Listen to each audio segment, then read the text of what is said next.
Agora é um país comunista, então é uma série de empecilhos para você modificar.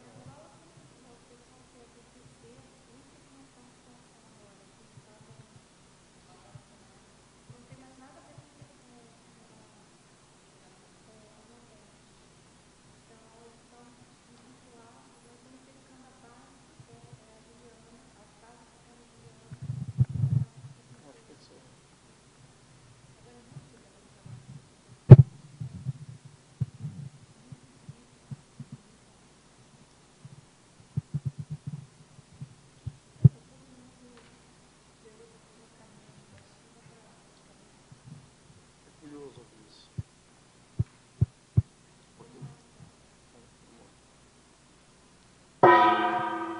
Tertúlia. Meu boa tarde a todos. Hoje é dia 17 de outubro de 2013, é uma quinta-feira, nosso verbete é de número 2813, ele tem 5 páginas, 66 logias e 13 máximos. O tema de hoje é a evolução hominídea, da especialidade Evoluciologia, e ele foi redigido pelo professor Malcolm Tafner. O professor Malcolm é neoverbetógrafo, estreando hoje no Tertuliário, com o maior prazer. A gente está aqui muito bem acompanhado, vocês podem observar aqui, e em busca do serenismo, tá certo? Do Homo sapiens sereníssimos. O professor Malcolm, ele é graduado em computação, mestre em engenharia de produção, inteligência artificial, e também doutor em engenharia de produção e inteligência artificial. Nasceu no Brasil, é natural de Blumenau, Santa Catarina, voluntário da Conscienciologia desde 89. Ele é autor de vários livros, Cérebro e Corpo no Aprendizado, Neurocomputação, Manga com Leite Mata, é isso mesmo? Eu pensei que não matasse. Depois você explica isso. Cenários da educação brasileira e alfabetização ao alcance das mãos. Bom, então, em relação à definologia, a evolução hominídea é o processo de desenvolvimento gradual e contínuo das espécies primatas humanoides, desde os ancestrais primitivos, com base na teoria evolucionista, levando em conta, primordialmente, o acúmulo dos atributos genéticos através da relação, interação e iteração das mesmas com soma e a consequente ampliação da qualidade da manifestação na intrafisicalidade. Na pensinologia, o holopensene pessoal científico. Na fatologia, os fósseis hominídeos, a Eva mitocondrial, as espécies hominídeas do passado, a pré-história, os artefatos produzidos pelos antepassados hominídeos, a ascendência do Homo sapiens sapiens, os gêneros Australopithecus e Homo, o desenvolvimento de linguagem articulada, o início da tecnologia, a evolução do convívio em sociedade enquanto forma de sobrevivência, o início do desenvolvimento das sociedades modernas. Na parafatologia, a origem extrafísica da consciência, a paragenética, a recuperação de cões, as empatias originadas nos retroconvívios, o extrapolacionismo parapsíquico, os indícios da amparabilidade e assedialidades extrafísicas, as transmigrações extrafísicas, a escala evolutiva das consciências, a serenologia, a condição da consciência livre.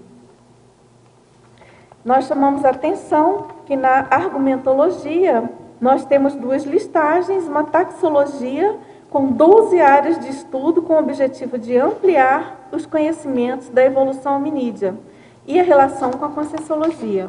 E também tem uma relação, uma listagem de 5 mecanismos convergentes para a evolução hominídea ao longo do tempo, de acordo com as especialidades da conscienciologia. E na remissiologia nós destacamos aceleração da história pessoal, animal humano, ciclo evolutivo pessoal e faixa conscienciológica.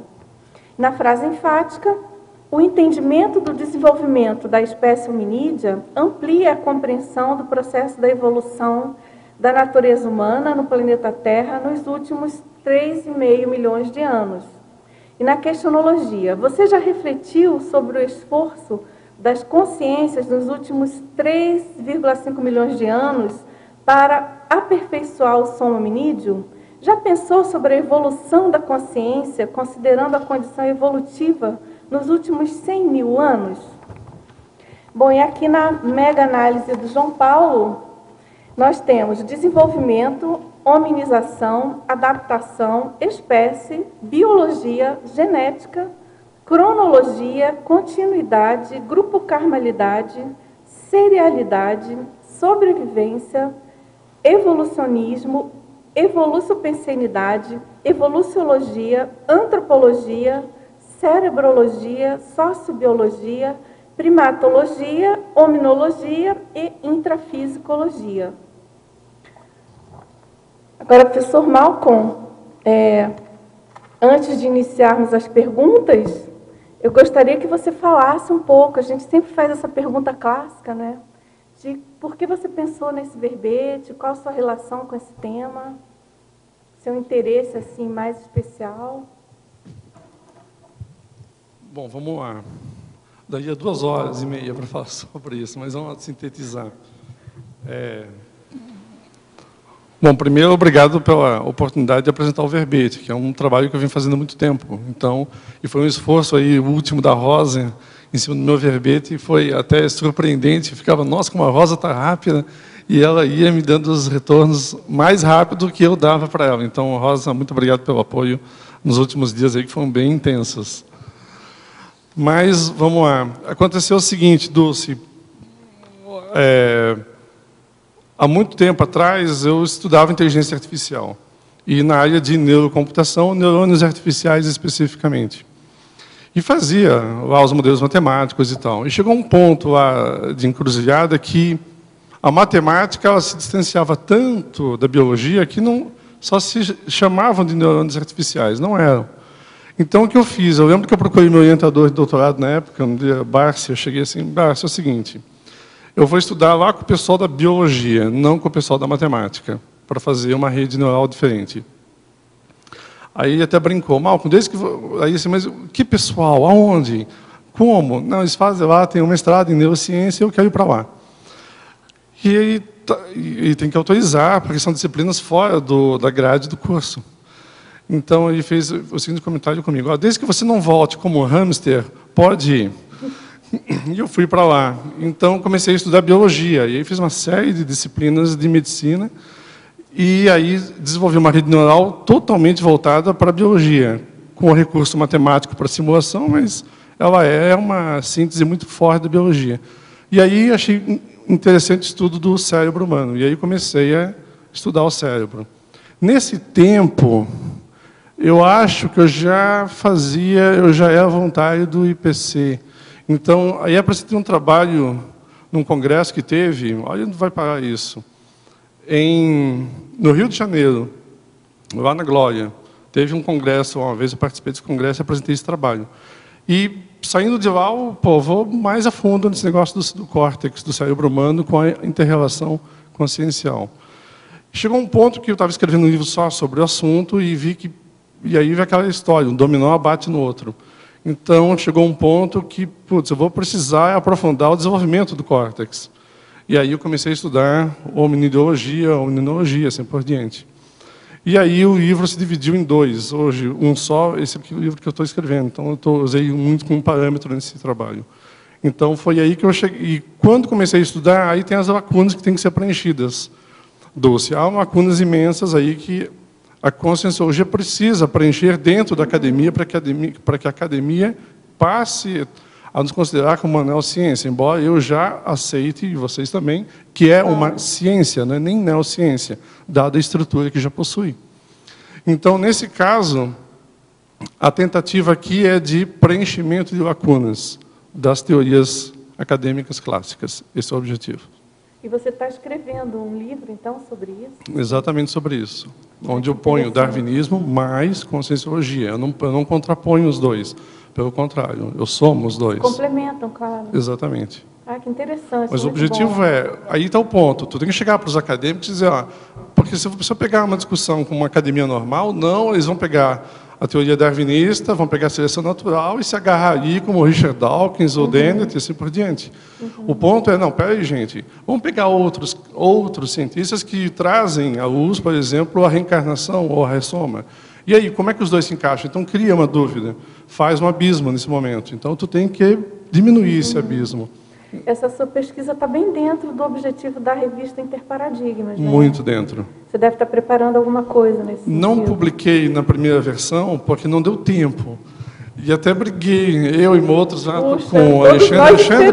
Porque o Alexandre ele deu um prazo muito curto, eu, no meio da reaprendência, aquela coisa toda, não consegui, né?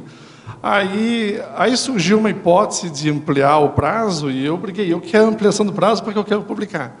E o Alexandre, não, porque nós temos que ser rígidos e tal. Então, tudo bem, então vamos em frente, fica para a próxima. Olha, eu tenho uma proposta para você. Você faz um estágio escrevendo verbete, no ritmo da verbetografia, tá certo? Certo. E aí você entra aí no ritmo também da Interparadigmas, tá certo? Interparadigmas é anual, é mais simples. Então, eu vou ter um ano agora para escrever o próximo enquanto isso, você escreve vários verbetes e vai esquentando as turbinas. Uma boa ideia, é uma ótima ideia, Dulce. Vamos lá, a gente tem já algumas perguntas de teletertulianos. Então, a primeira pergunta, ele coloca assim, você, por favor, esclarecer sobre o último item da coloquiologia. Quando descemos das árvores? Se refere aos macacos?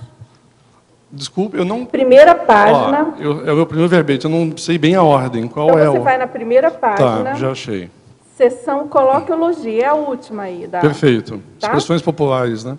E então homem das cavernas, homem neandertal, homem de Java, macaco nu, macaco bípede, e quando descemos das árvores. A última citação. A última? É a coloquiologia. Quando descemos das árvores, você se refere aos macacos? Não, os macacos não desceram das árvores.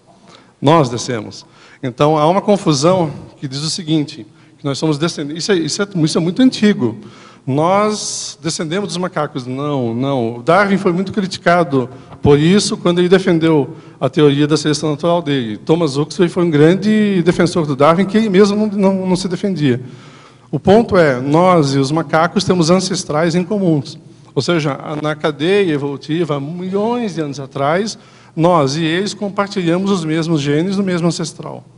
Que, por um monte de razões que aqui não vale discussão nesse momento, houve essa divisão. Então, os macacos são muito próximos da gente, inclusive, são primos nossos. Para ter ideia, o orangotango, vamos pegar, o pessoal fala mais de macaco por causa da popularização, né, pela TV americana, de macacos, chimpanzés, né? Vamos pular para os orangotangos. O orangotango está mais distante do macaco, do chimpanzé, do que ele de nós, geneticamente falando, para ter ideia. Ou seja, a raiz do orangotango é mais antiga ainda. Então, ou seja, entre os grandes primatas, que nós nos incluímos neles, há um distanciamento genético, inclusive entre eles, entre nós. Não sei se deu para responder a pergunta. Claro que deu, perfeitamente. Agora, estou aproveitando para aprender com o seu verbete. Na sexta linha da fatologia, o senhor pode explanar mais sobre a cronologia da evolução das espécies hominídeas? Vamos lá, sexta linha. 1, 2, 3, 4, 5, 6. A evolução do soma? A cronologia da evolução das espécies hominídeas. Isso. Perfeito. Olha, essa pergunta é muito boa, porque a resposta também é muito boa. E é tão boa que ninguém sabe ainda. É o seguinte, existem algumas teorias sobre cronologia das espécies. Quem veio quando, quem descendeu de quem é o bichão, quem é o extinto, quem é o adaptado e assim por diante. Existe uma cronologia? Claro que sim, por regiões, porque fósseis, tanto que eu ponho na fatologia, fósseis hominídeos, são fósseis encontrados e ninguém pode fechar os olhos. Os gregos, por exemplo, encontravam fósseis. E existe, por exemplo, relatos de ter encontrado fósseis, até hoje tem fósseis naquela região. Na rua, inclusive. Se você está caminhando pelo centro de uma cidade que eu vivi, Trento, na Itália, eles usam mármore nas calçadas. E no mármore tem fósseis. Você está andando e você está andando sobre fósseis. Então, eles viam isso aí. E, na época, Aristóteles mesmo falava, não, isso são variações, não sei o quê, blá, blá. Ou seja, davam uma desculpa esfarrapada, porque eles também não entendiam. Então, assim, desde aquela época, a pergunta ela transcende, vem vindo por anos e anos a fio, milhares de anos a fio. Então, o que acontece hoje? A cronologia ela muda muito, e dependendo do tipo de pesquisa que se faz, ela, inclusive, se cruza ou se contrapõe em alguns pontos. Um exemplo claro, no passado se acreditava que Homo neandertalenses era uma espécie, nós teríamos derivado deles e assim por diante. Não é. Nós convivemos com eles durante muitos anos na região da Europa. E houve, inclusive, tanto uma trança da nossa parte em cima deles, quanto convívio com eles e mistura de miscigenação genética entre eles. Então, você passa a ter a linha da evolução um pouco mais complexa. Como hoje existem gorilas, chimpanzés, humanos, em épocas anteriores existiram também outras espécies que conviveram no mesmo espaço de tempo e o mesmo espaço físico, geográfico. E na verdade, continua. Ainda acontece isso, só que as distâncias entre nós e eles se acentuam nos últimos 800 mil anos de uma forma impressionante. E aí que é o ponto que a gente vai discutir mais tarde, ou não, ou lendo, se percebe. Mas isso sempre houve. Não houve... A cronologia é um enigma. Eu vou dar aí descobrem, o William brincando comigo esses tempos, aí, descobri um novo fóssil agora, e pronto, mudou toda a história. Assim, William, é só se for o seu, porque vamos com calma. Tem muita coisa comprovada, então vamos com muita calma nessas horas. Mas ele falou brincando. A questão é, de vez em quando encontram fósseis, por exemplo, de Homo erectus, que, aliás, eu posso distribuir os... Vamos lá, vamos brincar já na... Vou deixar circulando 3 crânios com vocês. Eu tenho a série toda, mas eu só trouxe 3 por uma questão de mala. Então, posso passar ou você quer mostrar? Só para identificar. Esse cara aqui, se chama Roberto. O nome científico dele é Homo erectus. Esse cara viveu durante 1.800.000 anos. Não ele, mas a filogenia dele. E é um grande ser adaptado. Eu vou deixar circulando entre vocês, Rosa. O que eu quero que vocês percebam, à medida que vocês forem vendo, as diferenças cranianas entre eles. Esse aqui é um Australopithecus afarensis. Ele surge há mais ou menos 3 milhões de anos. Eu vou falar mais dele depois. Vou deixar circulando também. E temos aqui... Esse é o mais legal de todos. Esse somos nós. Esse aqui somos nós. Esse aqui é um Homo sapiens moderno. A capacidade... Reparem em 2 coisas. 3. Eu vou pedir para que vocês percebam 3 coisas essenciais nesses três. Esses fósseis são de estudo científico, não são brinquedos, tá? Só para vocês terem uma ideia. Então, o que vocês estiverem vendo neles não são reproduções. São cópias idênticas de artefatos encontrados para estudo.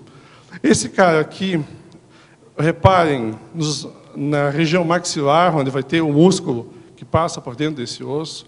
Reparem nas saliências supraorbitais aqui na frente.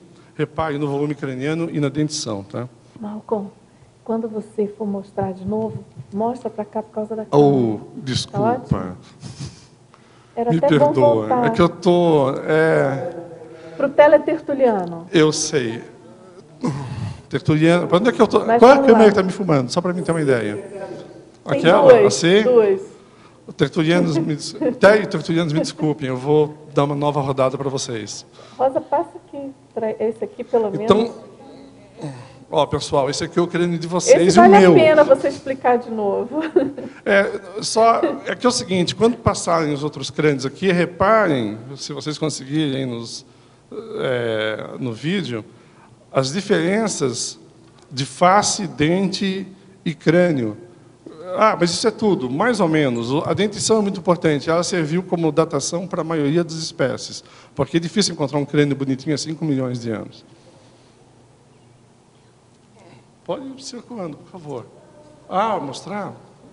Vamos lá, então. Tertulianos. Esse aqui é um Homo erectus.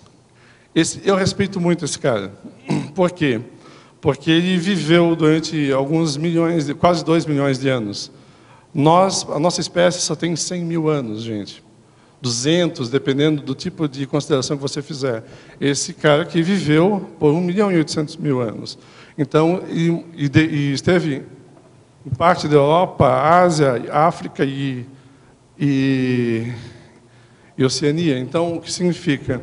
Esse sujeito aqui tem um nível de adaptação muito grande, teve um nível de adaptação muito grande. E o volume cerebral não é tão grande, é de 1.200 centímetros cúbicos. Na prática, é uma criança de 3 anos, o volume cerebral. Obrigado. Esse sujeito se chama Australopithecus afarensis, é um dos primeiros australopitecos. Volume craniano em torno de 350 a 400 centímetros cúbicos. Parece um macaco. Vamos lá. Eu tenho crânio de macaco também, e são bem diferentes quando você compara os dois. Principalmente a dentição. A dentição dele é muito humana, e aí você começa a perceber, ele tem uma linhagem diferente, ou seja, ele é mais... Ele é tão próximo do macaco quanto nós somos, mas ele é distante dos macacos quanto nós. Então, o que você tem aqui? Ele tem uma musculatura muito forte, face prognata, e cérebro pequeno. Ele é bípede, esse é um ponto importante. Ele andava sobre 2 pernas, baixo de 1 metro, estatura de 1,30 m, e pesava em torno de 50 quilos. O que torna ele um ancestral nosso é o fato de ser bípede, ter uma dentição semelhante à nossa, só que ele tinha uma cabeça muito parecida com a de um chimpanzé. Então, é como se você visse um anão com uma pessoa muito baixa, com uma cabeça mais próxima de um primata moderno do que... enfim, um primata moderno, quando me refiro agora, são chimpanzés, do que nós. É isso. Agora, continuando... Perfeito. Eu só vou tomar um pouco de água.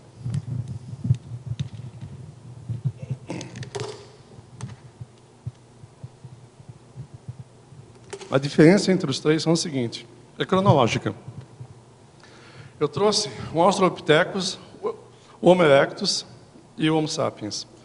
O Homo sapiens, embora todo mundo conheça, eu fiz questão de trazer porque você compara na mão, é uma coisa muito concreta. Então é o seguinte, o Australopithecus são os mais antigos. E aí nós temos alguns linhagens mais antigas. A versão Homo, ela passa a acontecer depois dos australopithecíneos, então aí surgem os Homos. Há uma diferença ali, que a ciência tem classificado, que eu nem trouxe aqui, mas nem discuti aqui. Eu não discuti aqui, deveria ter feito, mas não discuti aqui.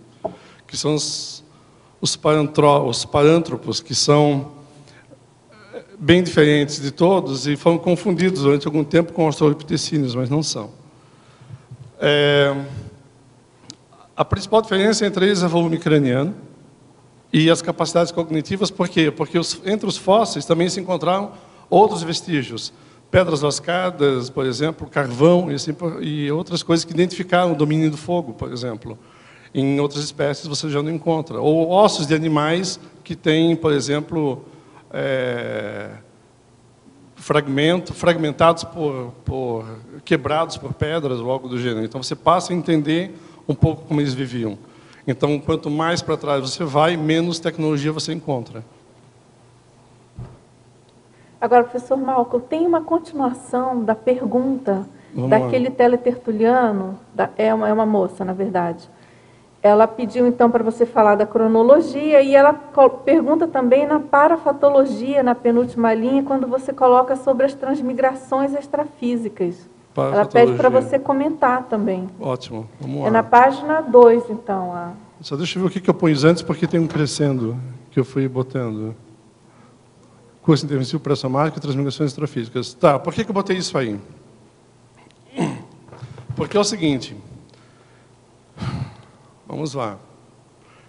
Se eu partir do princípio que nós viemos de outras dimensões, não quer dizer que necessariamente a gente tem que estar ressomando no planeta Terra o tempo todo.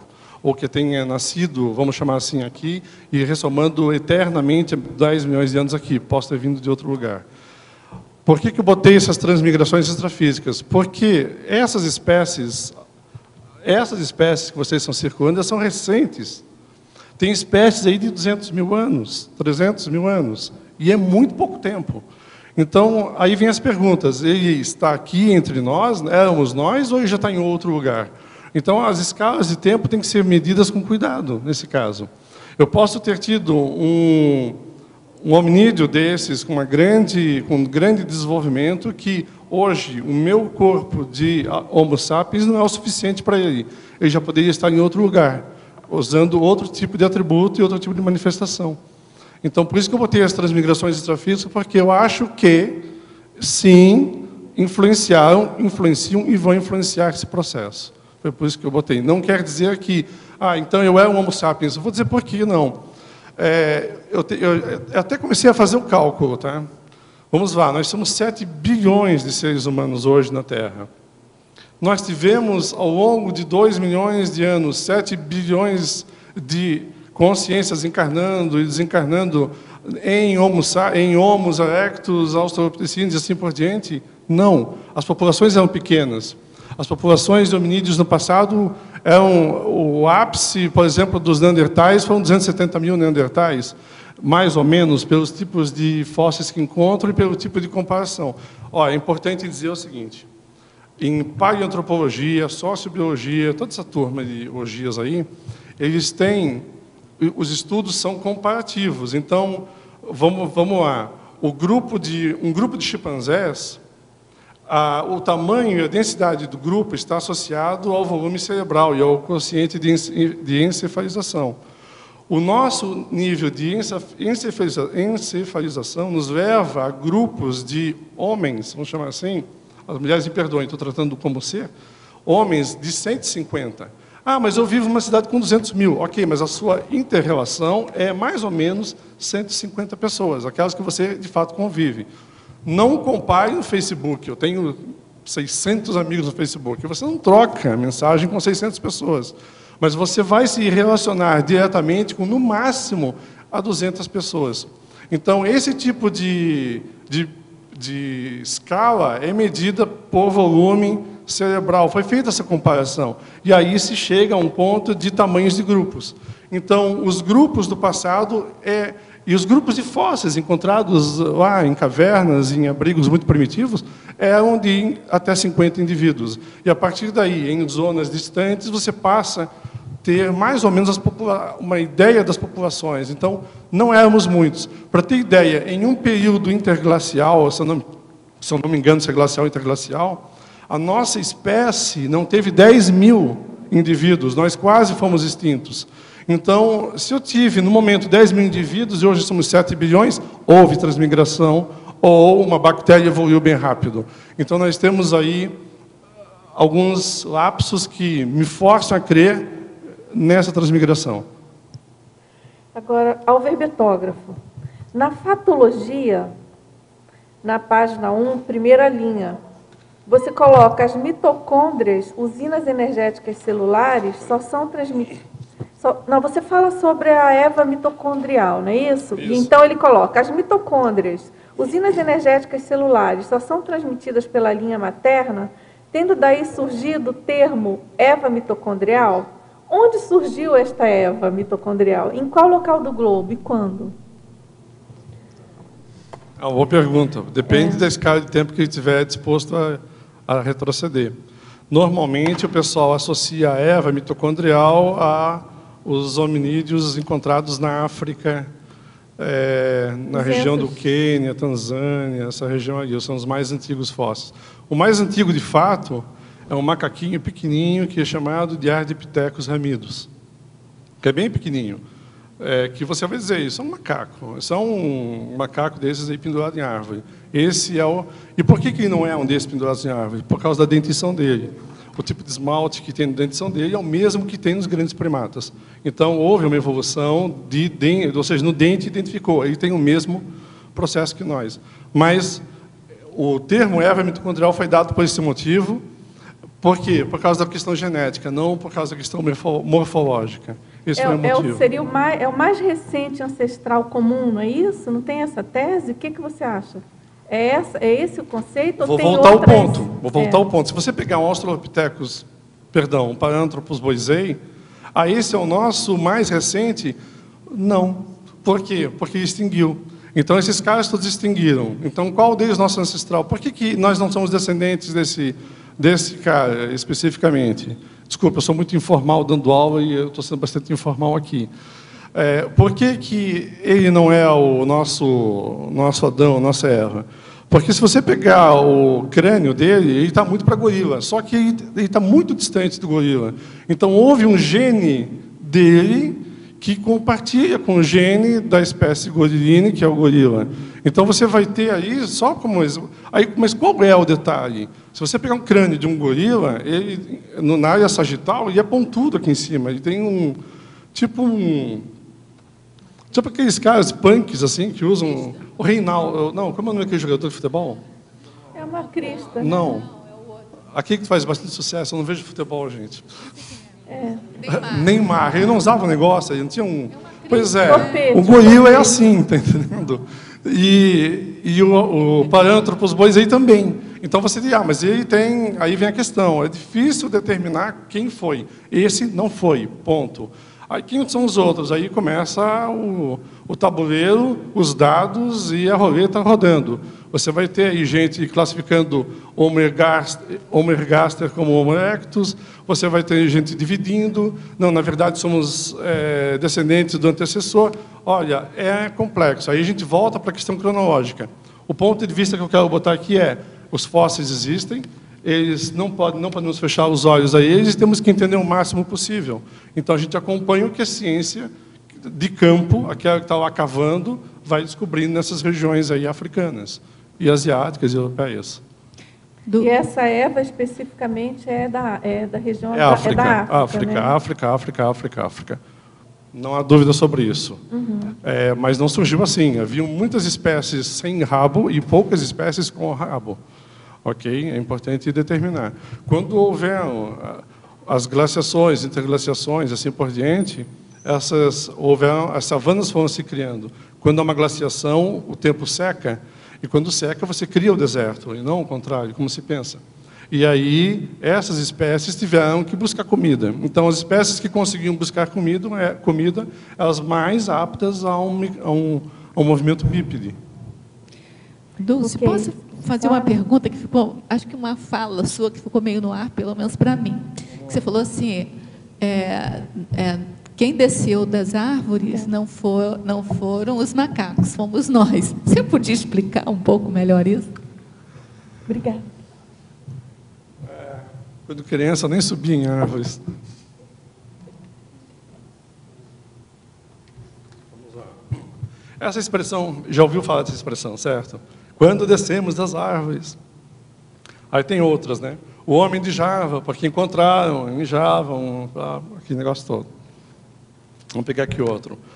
Homem de Neandertal, homem das cavernas. Por quê? Porque vivíamos em cavernas. Durante muito período, não exatamente os hominídeos mais antigos, mas os mais recentes se agrupavam em cavernas, porque eles dominavam fogo, inclusive.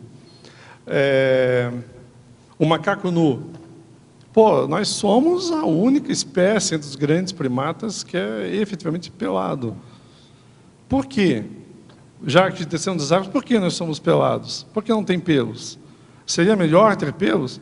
Aí vem toda a questão climática que nós nos adaptamos e fomos adaptados.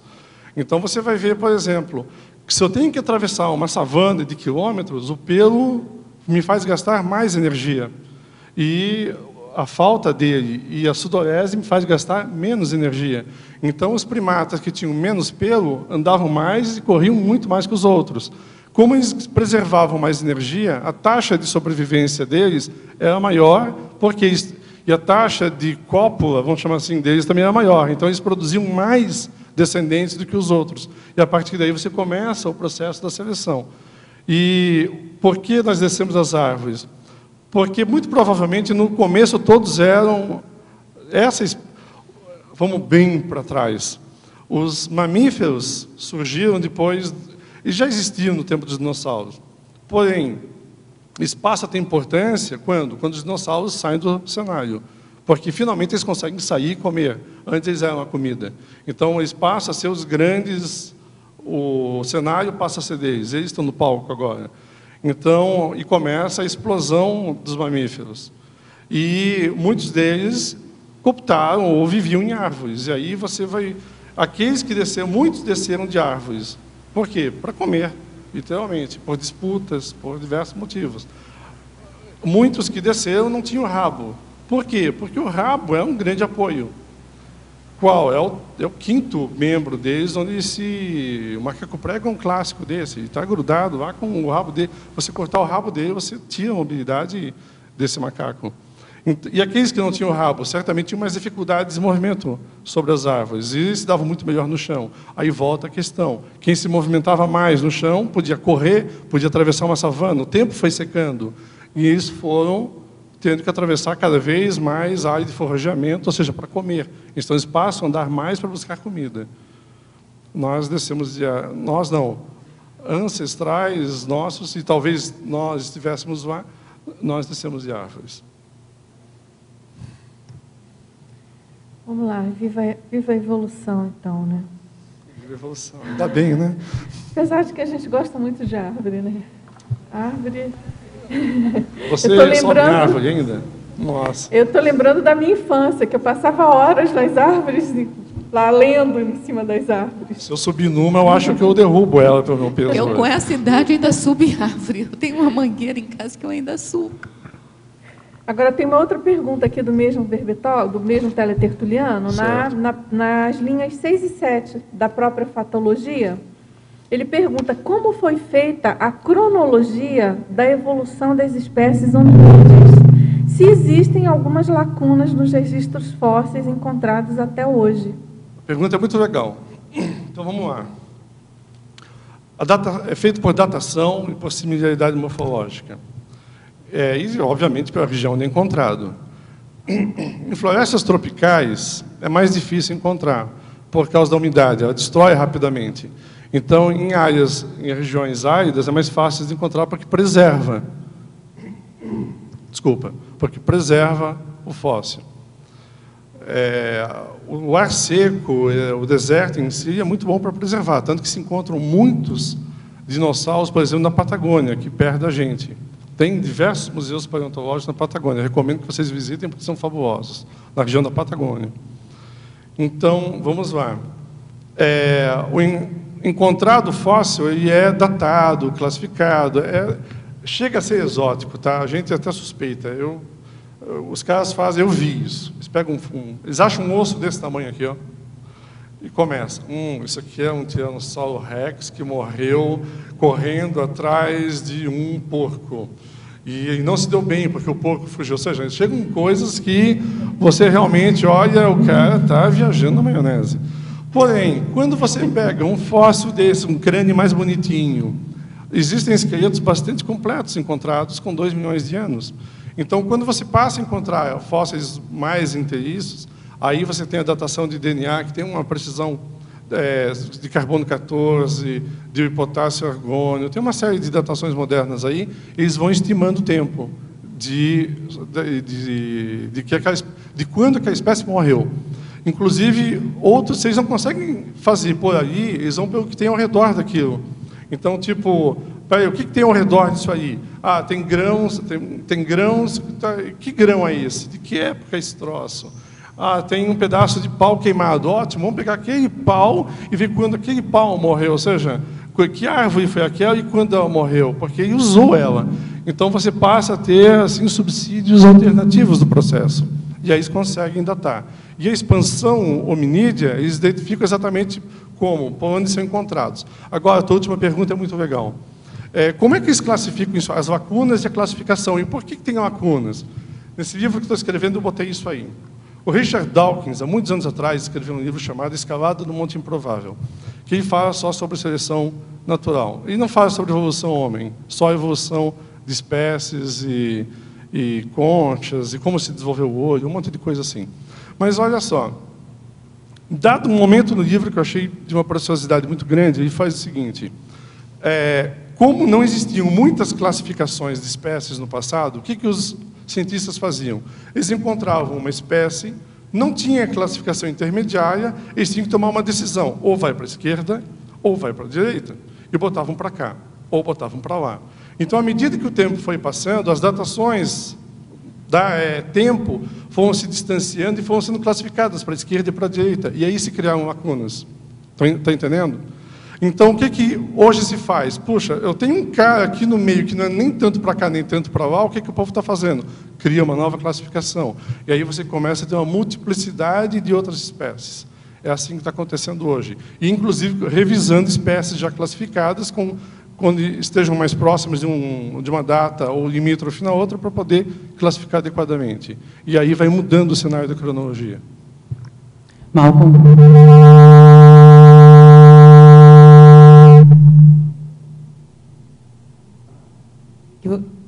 Alô, eu queria que você retornasse de novo só em termos de ancestralidade dos 3 crânios que você trouxe. Você poderia classificar a ancestralidade deles? Os 3 crânios, esses crânios que você trouxe aqui como exemplo para nós, você poderia explicar, reforçar de novo a ancestralidade de cada um deles? Ok. Passa primeiro... Não, quero começar pelo melhor. Porque daí vocês vão comparando para trás, vai ser mais interessante. Tá. Esse cara aqui, esse aqui é o Jonas. Brincadeira. Olha, então é o seguinte, parece, como é que é? É, exatamente, ser ou não ser. Hamlet. Eis a questão, né? Vamos lá. Vou ficar bem shakespeariano aqui. Esse cara aqui tem o seguinte, a face não é prognata, ela é plana para frente. Se um hominídeo ancestral nosso nos visse, nós seríamos uma aberração para eles. Está entendendo? Eles iam olhar, nossa, olha os grandes, cabeça enorme, pelado, gigante, que coisa mais horrorosa. Ou seja, nós seríamos muito estranhos para eles. E deve ter ocorrido isso, porque houve momentos que nós compartilhamos o mesmo tempo e mesmas espécies, e nós aniquilamos os caras. No fundo, foi isso que houve. Então, ele tem uma... vou te botar um ponto importante que eu não trouxe. Eu estava com o Neandertal dentro da mala, eu tive que tirar aí porque não coube. O Neandertal tem um crânio maior do que o nosso. E tem um volume craniano.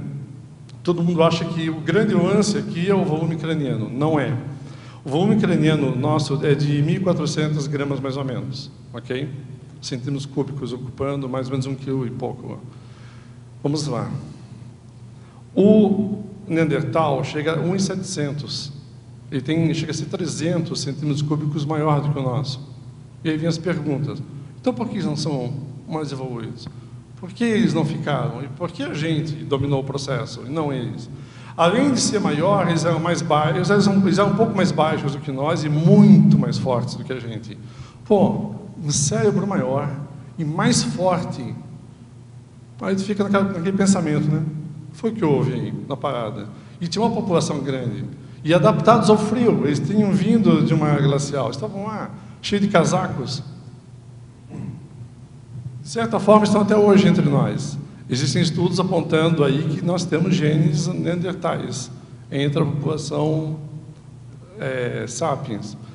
Mas o que ocorreu aí? Essa espécie conseguia fazer algo que eles não fizeram. Nós tínhamos pinturas em cavernas, nós fazíamos esculturas, nós tínhamos um nível de abstração maior que a deles. Essa abstração que nos alavancou. Então, nós conseguimos imaginar muita coisa à frente deles, coisas que eles não chegavam lá. É a abstração da abstração. Nós fazíamos equipamentos que eles não conseguiam. Eles passavam a reproduzir os equipamentos que nós desenvolvíamos. Só que, como nós criávamos os equipamentos, eles não conseguiam, nunca nos alcançavam.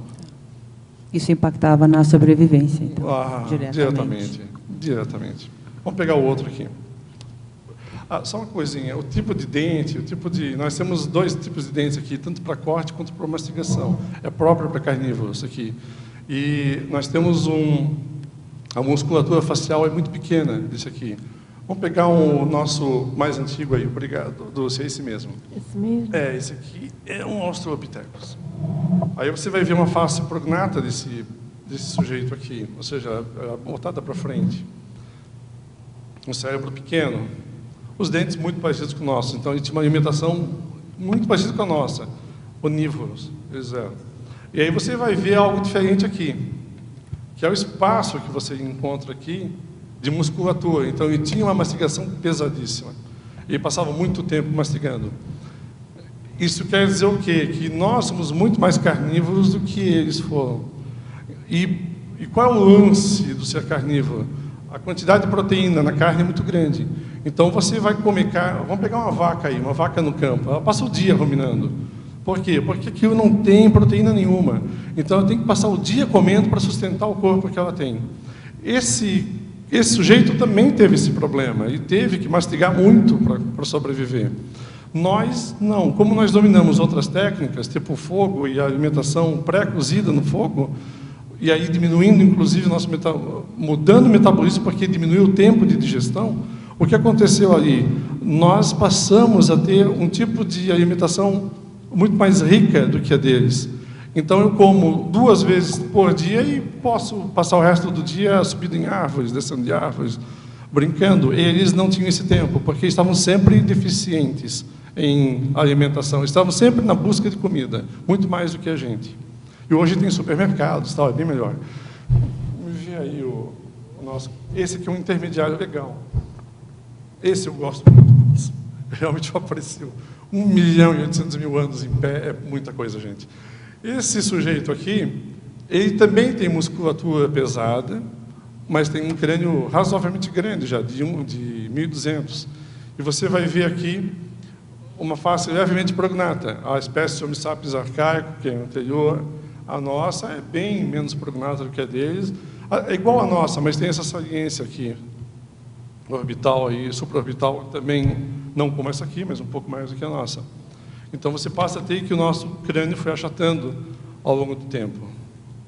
Perdão, a nossa face foi achatando e o crânio foi expandindo, foi se tornando cada vez mais arredondado e menos achatado. Não sei, ajudou? Ajudou bastante, obrigada. Professor, aqui no ar, do outro lado. Na página 2, me parece, no seu registro, tem, bem no final da página, é o 3º item de baixo para cima, paradoxologia. Uhum. Essa paradoxologia, ela se casa com o item da página 4, a hipótese. Então, juntando os dois, eu vejo assim que... Você está falando do paradoxo da consciência superlúcida, restringida pelo soma primitivo. E depois continua ali na hipótese, depois na página 4. Legal. Legal. Você concorda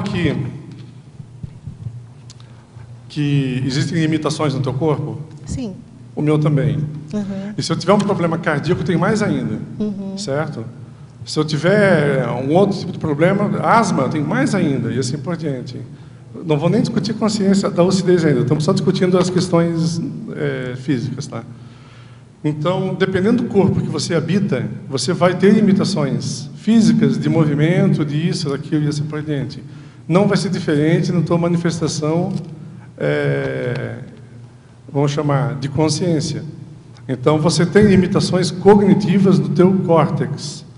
Se você tiver, por exemplo, uma lesão no córtex, por algum AVC, você já vai ter limitações de manifestação. Sim.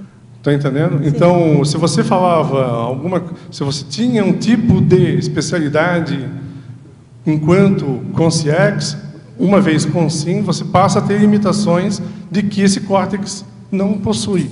Você vai ter que desenvolver de novo nesse córtex, porque você talvez não consiga fazer essa transferência daquelas informações para esse córtex, porque aqui você usa esse córtex para se manifestar.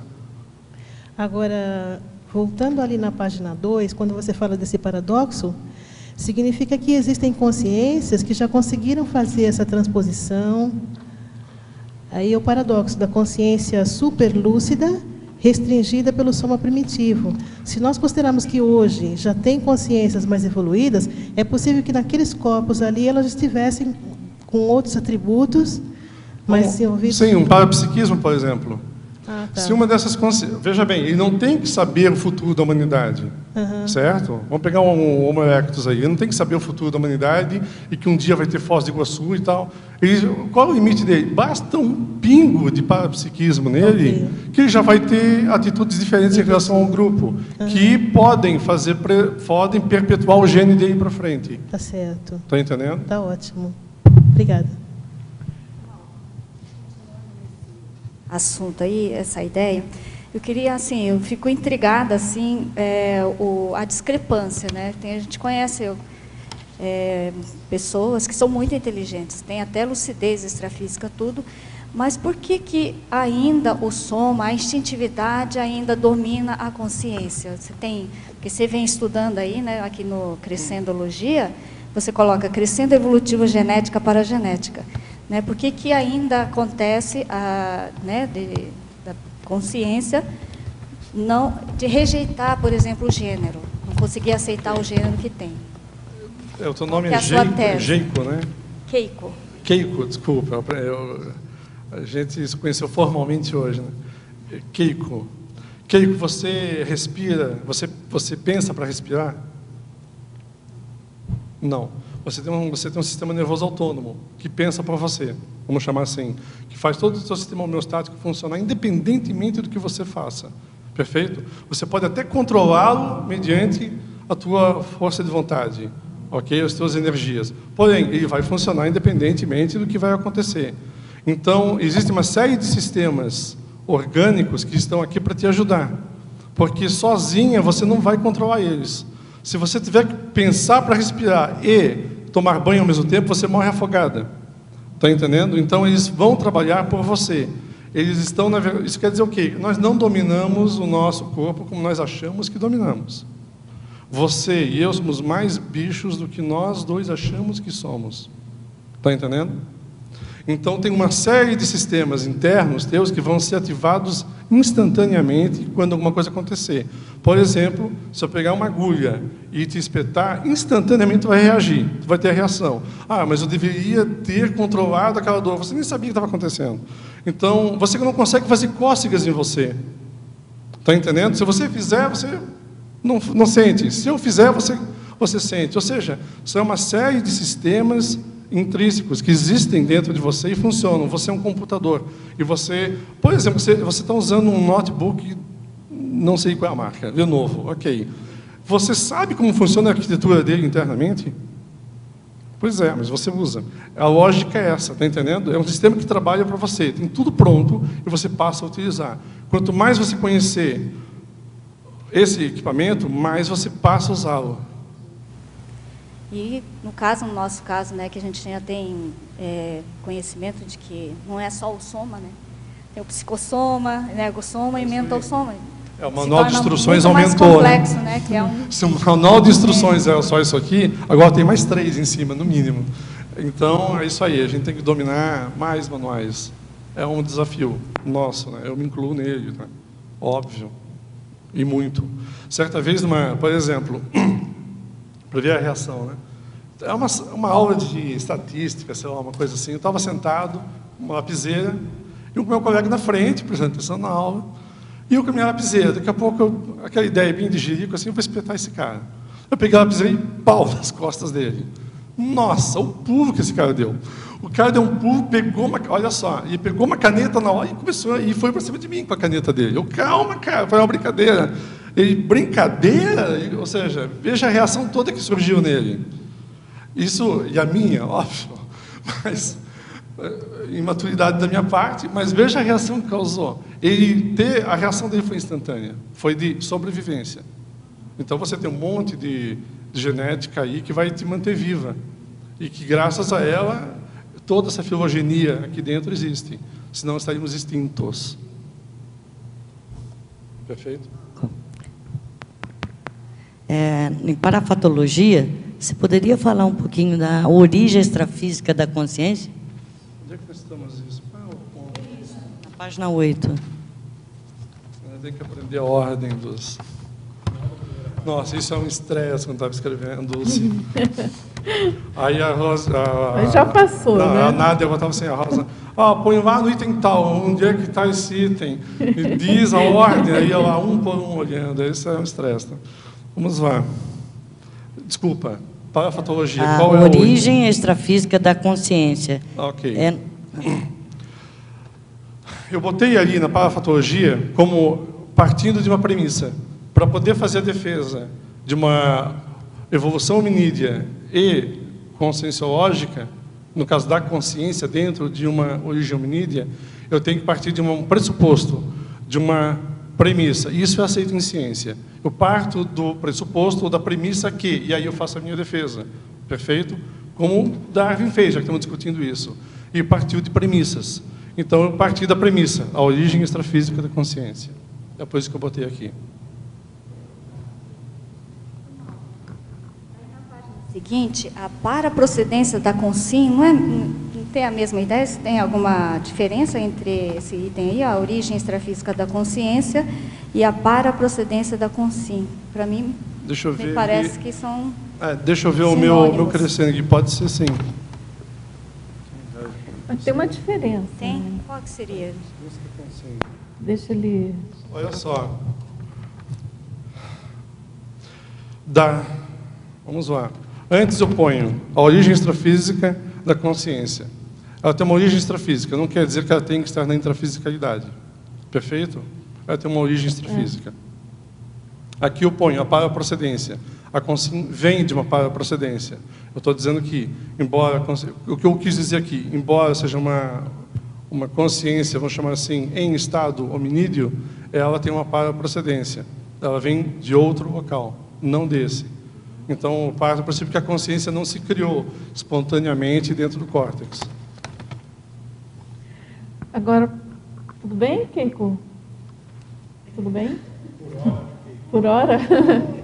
Professor Malcolm, tem uma pergunta aqui também daquele teletertuliano. É certo que você queira continuar? Quer continuar alguma coisa? Não, foi... O meu crescendo foi assim, tanto que o seguinte é as comunex. Ou seja, de onde vêm as consciências, né? Das comunidades extrafísicas. E aí talvez se eu invertesse as comunex, depois a mas aqui você está dando foco na consciência em si, né? Que a consciência não é só consciência, que ela tem quer dizer, um e o outro, você complementa a questão da intermissão, né? Da intermissão extra e intrafísica. Você percebeu aqui, eu acho que você viu, que eu falo muito sobre inter-relação consciência e soma, né? Então, o que eu ponho muito aqui dentro desse verbete, coisa que poucos aqui falaram até o momento, é que existe um canal de comunicação intenso entre você e o teu corpo, que faz com que o teu corpo manifeste os teus interesses enquanto consciência. Microfone. Tem relação com a ressoma em si, e a origem extrafísica da consciência é algo mais amplo. Sim, exatamente. Agora aqui, aproveitando em tecnologia, página 2. Ok. Poderia falar mais das técnicas de datação histórica? Você comentou rapidamente, mas dá uma aprofundada nisso. Ok. Teletertuliano, as datações históricas, as datações de fósseis, elas evoluíram ao longo dos últimos tempos, bastante. Elas começaram com carbono 14, cara, eu li isso há muito tempo. Isso eu li quando eu fazia o doutorado lá no pessoal da neurociência, isso foi em 97. Então faz muito tempo, então não vou lembrar assim como eu gostaria nesse momento, tá? Aliás, eu escrevi um pouco aqui. Eles usam termoluminescência, tudo baseado em perdas, por exemplo, do carbono 14. Tudo que morre começa a perder carbono, e aí vem aqueles créditos de carbono. Então, se você mata uma árvore, ela passa a perder carbono, e aí o carbono fica suspenso, e aí começa... Porque o crédito de carbono, você vai tirar o carbono da natureza e capturar ele. Então, a ideia é mais ou menos a mesma. Deixa eu ver se eu acho por aqui. Então, o que você tem aí? Essa é a mais antiga delas. E ela tem um nível... Todas têm um nível de imprecisão. E muitos níveis de precisão. Então, como eu te falei, o fóssil, muitas vezes, são pedra. E aí, Quando é pedra, eles avaliam o quê? A datação geológica da pedra, e não orgânica daquilo. Um fóssil se cria, olha só, isso é legal saber. Como é que vira pedra? Como é que uma árvore petrifica? Ela, na verdade, não vira pedra, não é um negócio, pronto, se transforma em pedra. Para ter virado pedra, ela teria que estar submersa numa lama. A partir do momento que o tempo vai passando, a lama vai adentrando ao material orgânico. E a lama vai secando. Então, ela vai tomando forma do material orgânico. E aí você passa a ter o fóssil. Estão entendendo?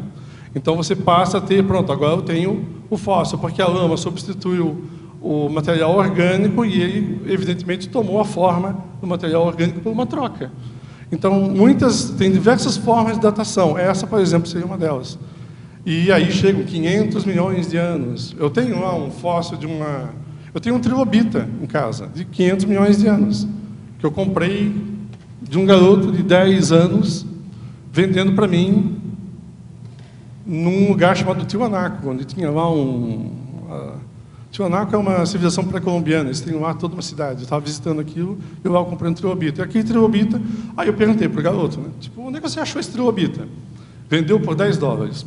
Aí eu assim, onde é que tu achou esse trilobita? Lá, aí apontou, onde é lá? Lá, mas que altura é aquilo? 4.000 metros de altura. Aí não, eu jurei, minha esposa, vamos para lá. Assim, abandonamos a excursão aqui, vamos alugar um esquema aqui, vamos lá para cima. A Júlia, sem espírito científico, Malcolm, pelo amor de Deus, né? Deu, né? Já comprou o teu trilobita, agora vamos embora. Assim, eu tentei convencer ela, eu queria ver aquilo de perto. E, infelizmente, não vi.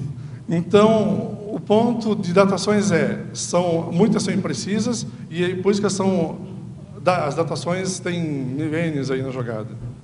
E até seria legal que fossem mais perfeitas, mas não são. Agora, Malcolm, para quem quiser pesquisar essa questão das grandes datações, né, deve ter aí os consensos gerais da ciência. Você dá alguma dica de sites, de livros? Eu tenho uns livros para indicar aqui. Richard Dawkins, realmente, ele fala bastante sobre isso e é muito bom. E tem livros em português, no caso, A Escalada do Monte Improvável é excelente. A Origem das Espécies e Seleção Natural, também do Dawkins, fala um pouquinho sobre isso, mas vai ser mais difícil encontrar. Deixa eu pegar mais um aqui. Tem uns mais recentes aqui. Deixa eu botar mais um só. Só mais um, por favor.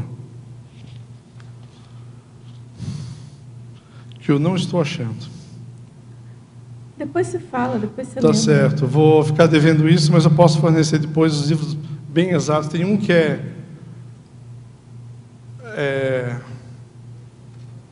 Meu Deus, qual o título?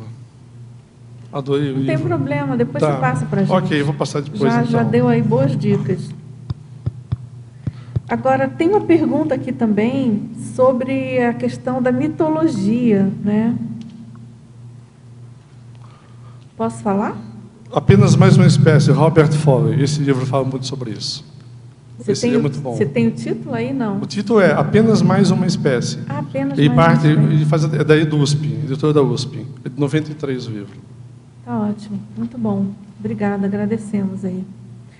Agora, então, tem uma pergunta sobre mitologia. O que diz o mito da evolução única da matéria? Da unicelularidade, da unilinearidade, né? Deixa eu ver exatamente o que eu escrevi, que faz um tempinho aqui. O mito da descendência humana dos macacos, certamente. O mito da perfeição do soma, isso é muito legal. O mito da evolução única da matéria, é isso que você perguntou? Isso, essa pergunta dele. Quando eu botei isso aqui, o mito da evolução única da matéria, eu quis falar mais da unilinearidade. De repente posso mudar aqui para ficar mais claro. Que todo mundo acredita que a evolução é uma linha reta. A única coisa que a evolução não é uma linha reta. A evolução é uma árvore, é uma galhada enorme, onde muitas vão terminando outras e outras vão chegando na ponta. Nós somos a ponta dessa galhada, nós somos o que sobrou, nós somos aqueles que não se extinguiram. Então nós somos vencedores. Não, porque há 100 mil anos atrás teriam outros. Então tudo depende da escala de tempo. Quando você está avaliando isso? Se eu for avaliar daqui a 1000 anos, talvez não existam mais chimpanzés. E aí, daqui a 1000 anos, você vai dizer alguma coisa sobre eles. Não, na verdade, se eu avaliar 1000 anos antes, como hoje, eles ainda existem. Tudo depende da escala de tempo. Então, a evolução não é unilinear, ela é multilinear. Agora, Malcolm, eu lembrei agora daquela hipótese famosa do professor Valdo, da teoria dos serenões, ressomando no planeta, não é, para fazer um upgrade no cérebro humano, enfim, da espécie vigente na época da ressoma deles. Eu queria ouvir você falar, abordar essa hipótese sob a ótica dos seus estudos. Eu queria complementar, que eu estava aqui com... É dentro dessa linha mesmo. Quando você falou que foi a abstração que fez o hominídeo chegar onde está, eu pensei exatamente isso, quer dizer, foi aquilo que diferenciou. Aí, eu acho que isso, a minha pergunta para complementar a pergunta da Dulce.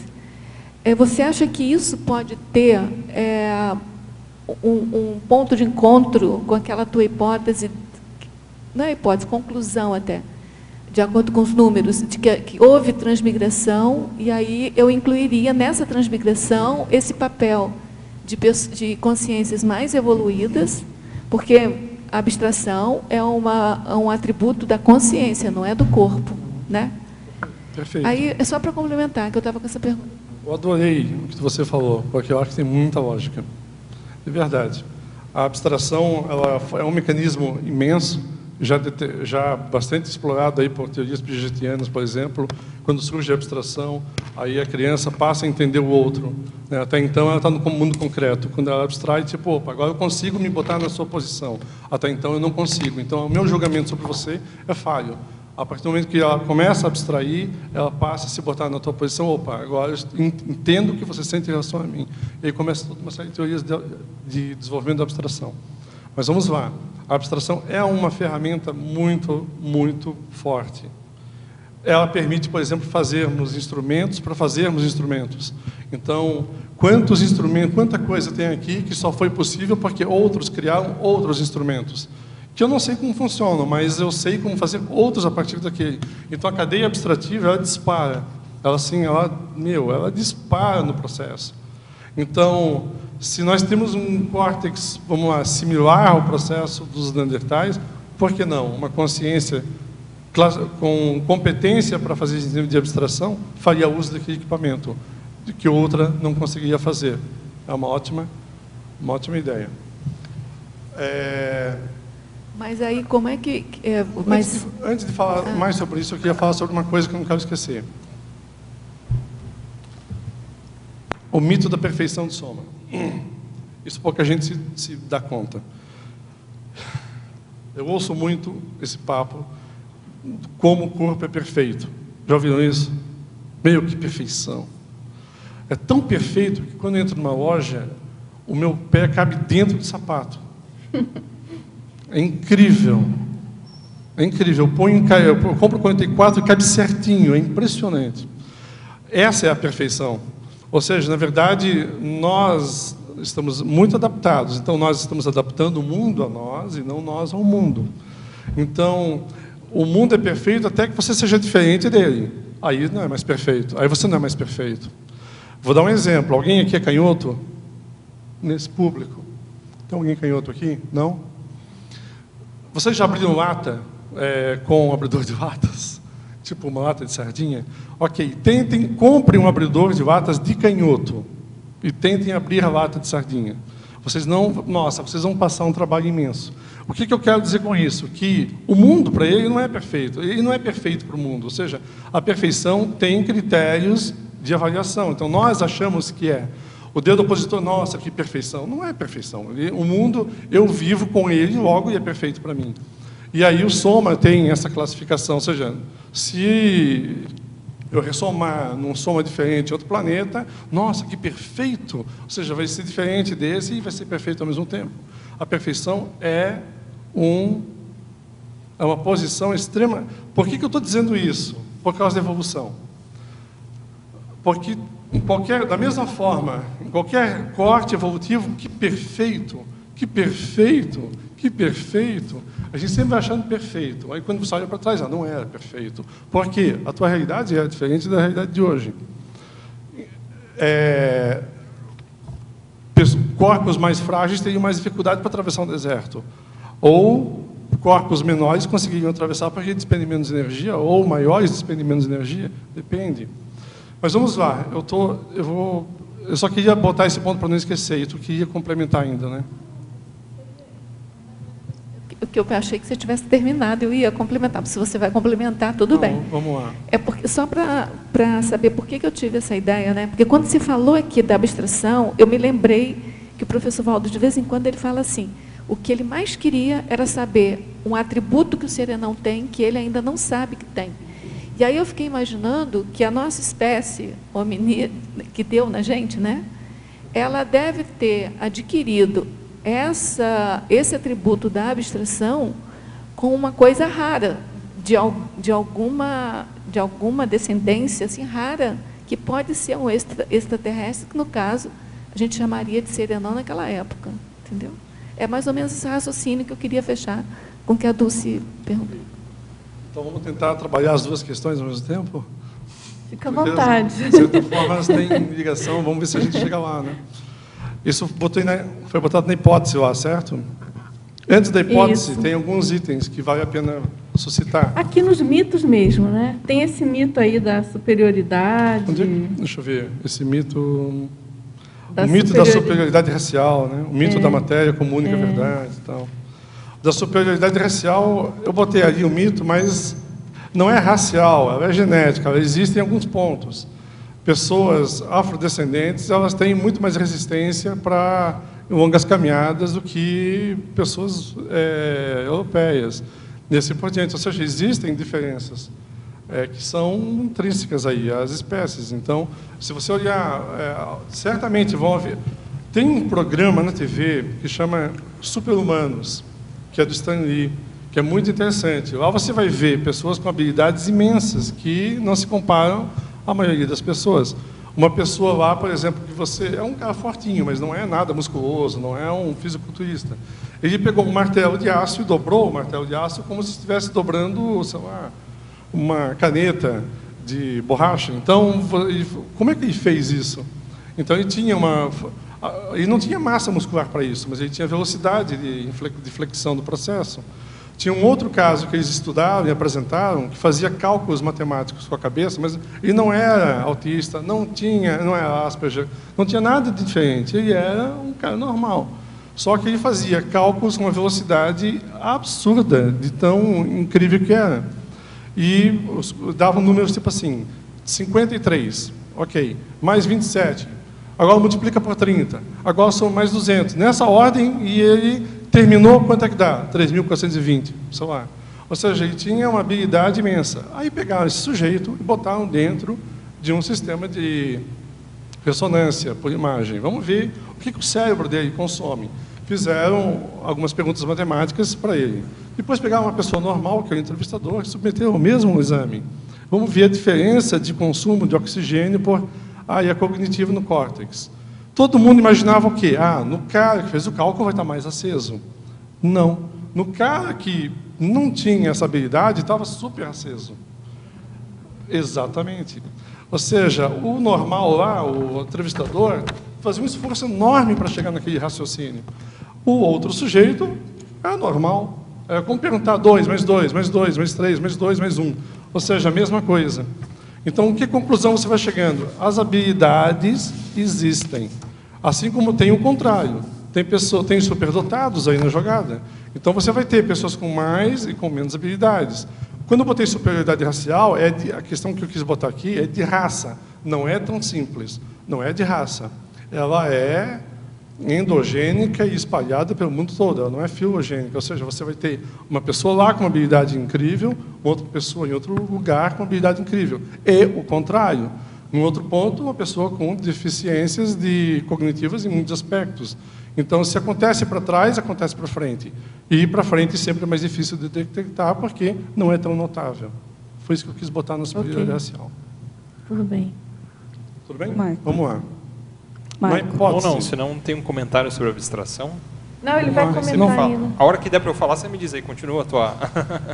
Não, se quiser falar de abstração, a gente segue mais um pouco antes de entrar aqui. Tá. Não, é que a gente está falando de abstração. E, às vezes, também, dentro dessa linha de visão de mundo, a gente acha que as coisas são perfeitas e tudo, também a gente acha que a gente faz abstração e os outros animais não fazem. E, na verdade, os outros animais também fazem abstração. Em níveis que a gente desconsidera, que a gente acha, que pobreza, isso é, né, que abstração é essa? Mas eles fazem. Recentemente, na Super Interessante, que não é aquela referência de ciência maravilhosa, mas pelo menos as referências a que eles fizeram lá eram boas, estavam mostrando, por exemplo, como a mosca faz um tipo de abstração para tomar certas decisões. A gente pode questionar um monte isso, mas se a gente for um pouco mais próximo da gente, olhar mamíferos mais próximos, olhar o gato, o cachorro, e o quantas abstrações eles fazem no processo de convivência conosco, ainda muito mais comandados pela genética e pela matéria, mas também com algum nível de abstração. Então, a gente, se for pensar em abstração, não é a abstração surgindo única somente no hominídeo, mas ela pode estar surgindo a todo momento em várias outras formas de vida. Agora estou falando da matéria mesmo, nesse sentido. E ainda, junto desse raciocínio, né, para uma questão que surge para a gente refletir, que é a nossa ideia, às vezes, de necessidade de intervenção para as coisas acontecerem. Isso é algo que eu questiono muito, né? A minha linha de pesquisa que eu comecei aí foi dentro da física, dentro da cosmologia, e muitos físicos, e principalmente astrofísicos, astrônomos, eles começam a dar uma desmistificada no mundo, eles começam a olhar o mundo assim. Gente, não precisa de inteligência superior para as coisas acontecerem. Deixa aí, acontece. Aí poderia existir um questionamento, que é um questionamento paradigmático do tipo, bom, alguém teve que dar essa inteligência para as coisas, ou poderíamos dizer aqui para a energia, para ela virar tudo o que ela virou. Mas esquecendo se alguém deu ou não deu essa inteligência, o fato é, solte um universo e todo o restante vai acontecer, queira a gente ou não. É como se, dá um novo Big Bang em algum lugar, espere que tudo vai acontecer. Então, o que eu estou tentando debater aqui? A necessidade ou não de intervenção para existir abstração? Talvez não precise. Agora, eu vou mais ao ponto. Precisou um serenão ou uma consciência mais evoluída ter que ressomar num determinado soma para que a abstração acontecesse? Talvez não. Senão, talvez precisaria ter uma consciência evoluída renascendo no gato, no cachorro, lá na mosca, para ela poder abstrair? Ou será que a abstração não é algo que naturalmente a consciência vai desenvolver por si, independente da necessidade de alguém usar um soma, avançar geneticamente aquele soma, para depois a abstração surgir? Entendeu o raciocínio, Malcolm? Nessa linha ainda, para fechar a argumentação, um exercício aqui imaginário, o professor Walter, se queria me dar agora, já ia me dar uma rasteira aqui já, né? A última vez que eu fiz exercício imaginário com ele, ele brigou comigo. Mas vou tentar, pelo menos para deixar aí a última contribuição, né? Chegamos no elo perdido. É mais ou menos por aí, né? Eu sei que é um pouquinho chegamos no elo perdido da consciência. Mas a gente está falando de evolução hominídea e fazendo cotejos com a evolução consciencial. Vamos lá. Eu gostei da pergunta porque é o seguinte, quando a gente tem o caos e a ordem, aí você é físico, sabe bem, tem aquelas comparações bestas, tipo assim, se eu pegar a Bíblia, cortar em pedacinhos e jogar para o céu, eu que montar a Bíblia de novo. Então, então essa é a criação. Aí justifico isso como o momento da criação, pela perfeição, aquele papo todo criacionista. Só que ninguém considera a escala tempo, que você está considerando. Tá, mas joga 20 bilhões de vezes para cima, uma hora vai montar muito bem. Então, o X da questão é a escala do tempo. E aí, por isso que eu botei um item aqui chamado iteraciologia. O que é a iteração? É o vai e vem, você está iterando com o processo. Então, vamos lá. Abstração. É a nossa maior ferramenta e ela alguns abstraem mais, outros menos. Tem gente que consegue ter visão 3D de um processo. Um arquiteto monta uma visão 3D de um prédio sem ter visto ele. E tem um monte de gente que só consegue entender o prédio pronto com o prédio pronto. A minha esposa é assim, a Juliane tem uma dificuldade enorme em 3D. Eu tenho que abrir o SketchUp, fazer o negócio do SketchUp para ela. Tá vendo? Ok. Agora vamos mudar as coisas para ver como é que fica. Ou seja, ainda tem que ir avante no processo do 3D. Por quê? Porque cada um tem habilidades mais ou menos em outras áreas. Já ela é uma excelente educadora e eu não consigo ter paciência com crianças como ela tem. Então, vamos lá. A hipótese. Precisa de um serenão encarnar num gato para que o gato evolua? Não. Um gato, ou seja, esse é o ponto que eu estou botando. Aliás, eu fui cuidadoso das palavras, Doce. A evolução hominídea foi promovida e conduzida. Eu usei essas duas palavras. Por quê? Porque não precisa ser intervencionista. Está entendendo? Ela precisa ser promocionista. Então, eu não acredito na teoria da intervenção radical, porque não daria certo. Ela tem que ser cumulativa, iterativa e de longo prazo. Porque senão você não atinge a filogenia. Tu vai atingir só uma família ontogênica, vamos chamar assim, uma filogenia de grupo de 5 pessoas, vai. Então você vai ter que ter um processo que vai ser caminhado devagarinho aqui, lapidado. O termo, eu usei o termo de lapidação? Não, né? O termo correto é esse: lapidado, lapidado e lapidado. Aí você consegue promover a evolução sem interferir nela. Só queria falar o seguinte: quando eu usei a abstração, eu usei assim como, não como metáfora, mas assim como um ponto de partida do raciocínio. Mas é fortíssimo. Né? Não estou dizendo que só o homem Deixa tem, eu botar um ponto diferente. Do ponto de vista, só um minutinho, do ponto de vista que você falou da causação, né? De que o mundo vai, é óbvio que aí tem várias hipóteses da causa primeira, né? Então, que algumas coisas são efeitos de causas e causas de efeito, e o mundo vai rolando mesmo, né? A fila anda, como se diz aí. Só que, assim, olha, como você falou, tem a intervenção do homem, sim. Vamos fazer um bolo. Rosa, vamos fazer um bolo. Tu tem que estar fazendo bolo o tempo todo? Não. Tu vai misturar os ingredientes e botar no forno. Aí tu vai dar uma volta. Por quê? Porque aquele tempo, com aquela química, vai provocar o que você espera que aconteça. Com certeza, mas você primeiro deu... Perfeito, mas aí está a questão. Qual foi a tua intervenção? Ela não foi o tempo todo e não foi dessa forma. Ela é o quê? Em etapas e extremamente sutis. É isso que eu acredito. Que sutilidade? Uma consciência num grupo pequeno, com um nível de parapsiquismo um pouco melhor, ela consegue proporcionar. Por que ela teria? Vamos supor que a genética dela, influenciada pela paragenética dela, tem elementos que propiciam uma manifestação com mais qualidade. Ok? Mas deixa eu só acompanhar o raciocínio. Aí, beleza. Ela tem mais manifestação, só que ela vai ter que impor esse gene para frente para que outras consciências ressomem naquele gene. Porque se eu ressomar no Neandertal, eu vou estar limitado ao Neandertal. Mas espera aí, mas a ideia, a hipótese é o contrário. Não é isso. A hipótese é grupo de famílias de serenões com cérebro... Não, exatamente. Esse é o ponto que eu estou botando. A genética...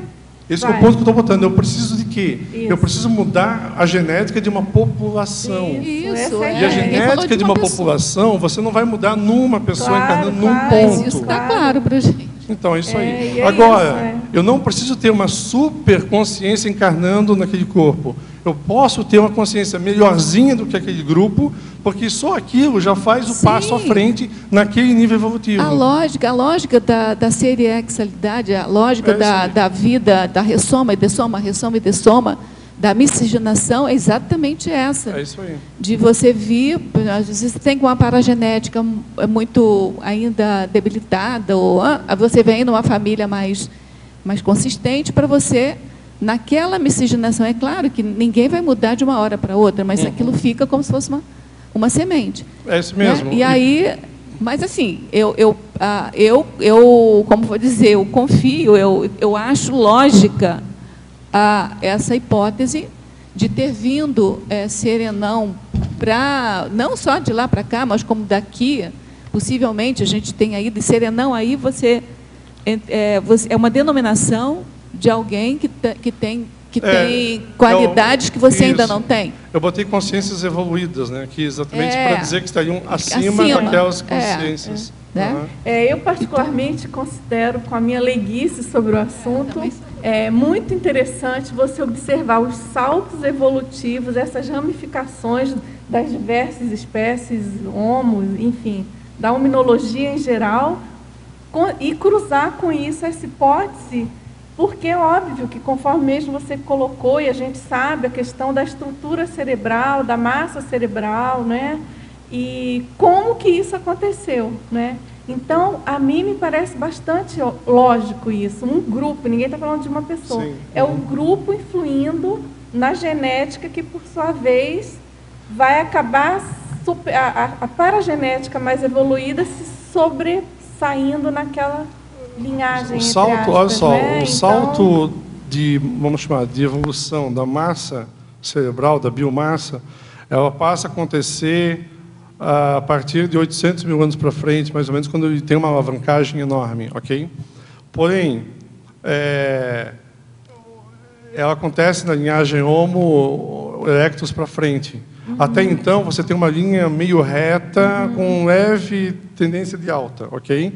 Aí chega num ponto que dá uma alavancada assim, que destoa da evolução das espécies, pois ok? Perfeito. Isso é que eu acho Mas o ponto não daria para o grupo que foi, vamos chamar assim, premiado geneticamente com esse processo, é um grupo pequeno. Eu não poderia fazer em 200 mil pessoas ao mesmo tempo. Eu faria num grupo pequeno, porque basta criar. A lógica é simples. Eu só tenho que criar os genes necessários para que promovam uma evolução genética. Então eu só tenho que dar os empurrõezinhos nos genes. Então, esses empurrõezinhos aconteceriam num grupo pequeno, porque quando desse esse empurrão, eles teriam uma capacidade abstrativa e orgânica tão grande em relação aos outros, que a partir daí é quase moto contínuo, e já vai direto. A fila vai andando. Vamos lá, temos 10 perguntas ainda. Na ciclologia... Tá. Eu estou vendo o tempo, e 10 perguntas. Chegou uma avalanche agora. Na ciclologia, ciclo evolutivo da espécie humana. Por favor, onde é a ciclologia? Ciclologia, na página 2. Página 2. Você pode falar a respeito dos 2 primeiros ciclos? É no meio da página 2. Ok, achei. Ela quer saber o ciclo evolutivo da espécie humana e o ciclo da sobrevivência. O ciclo da sobrevivência, na verdade, é anterior até da espécie humana, tá? A gente evoluiu pela sobrevivência, nós temos que sobreviver. Então não pensem que foi uma comunidade light, todo mundo, vamos lá, vamos pegar junto. Não, foi muita pauleira, tá? Muito sangue rolou e muita injustiça rolou. Aliás, ter nascido uma consciência ali naquele processo, paz e amor, ela seria a primeira dilacerada naquele grupo. Ou seja, até hoje se disputa carne inclusive entre sociedades mais primitivas no interior da África e assim por diante. Mas eles cuidam uns dos outros, né? E aí você tem a formação do grupo. E aí tem a divisão do trabalho, tem as relações sociais, outras coisas que vão avançando com o tempo, e se consolida tudo há 10 mil anos atrás. Olha como é recente, gente. Há 10 mil anos atrás iniciei a agricultura, e antes disso era a pedra lascada. Nós somos muito recentes. O nível de salto evolutivo que a gente deu é anormal. Mas vamos voltar para a ciclologia. O ciclo da espécie humana. Eu botei isso aí pelo seguinte: vai começar um novo ciclo. Não tem mais evolução genética. Tem aí da engenharia genética, eugenia para um lado, engenharia do outro, e assim por diante. Mas o grande salto agora é evolução memética, na minha opinião. Agora são as ideias, são os memes e as ideias, elas que vão proliferar, que vão fazer o mundo mudar. Aí foi capitalismo, aí foi democracia, aí foi socialismo, tudo isso é meme. Ou seja, você está criando um universo de evolução memética. Você sai da genética e entra na memética. Por quê? Porque você já tem condições de fazer uma evolução memética pela abstração, criado por uma evolução genética que agora suporta esse nível de evolução, que antes não suportava. É isso que eu quis dizer quando eu botei esse ponto. Agora, em fatologia, na terceira linha de baixo para cima, o item, o início da tecnologia. Você poderia ampliar essa polêmica das origens tecnológicas? Notícias recentes falam de descobertas de objetos como martelo e parafuso com idade estimada de 300 a 400 milhões de anos. Os Homo erectus lascavam pedra há 1 milhão de anos. Então, a tecnologia é um ponto muito importante. O que é? O neolítico, o lítico, o paleolítico, eu acho que é muito mais antigo do que isso aí, tá? Minha opinião pessoal. Quando você começa a lascar a pedra, você já tem uma tecnologia, há uma técnica envolvida. Então, ela é muito mais antiga, na minha opinião, e de muitos outros. Eu não sou investigador de campo, eu estou fazendo meus estudos pessoais, mas investigadores de campo encontram... Ou você não precisa nem lascar a pedra. O fato de você pegar uma pedra para bater um animal já mostra que você tem uma técnica diferente de você agarrar ele com a mão e morder e usar os dentes para matar ele. Já é tecnologia. Já é tecnologia. Agora, pode considerar outra hipótese. Ó, a tecnologia começou com a Apple. Está entendendo? Ou seja, depende do que você está pressupondo. Brincando contigo, mas qual é o teu conceito de tecnologia? Então, o mais antigo é o lítico. E aí você vai lá para as pedras lascadas.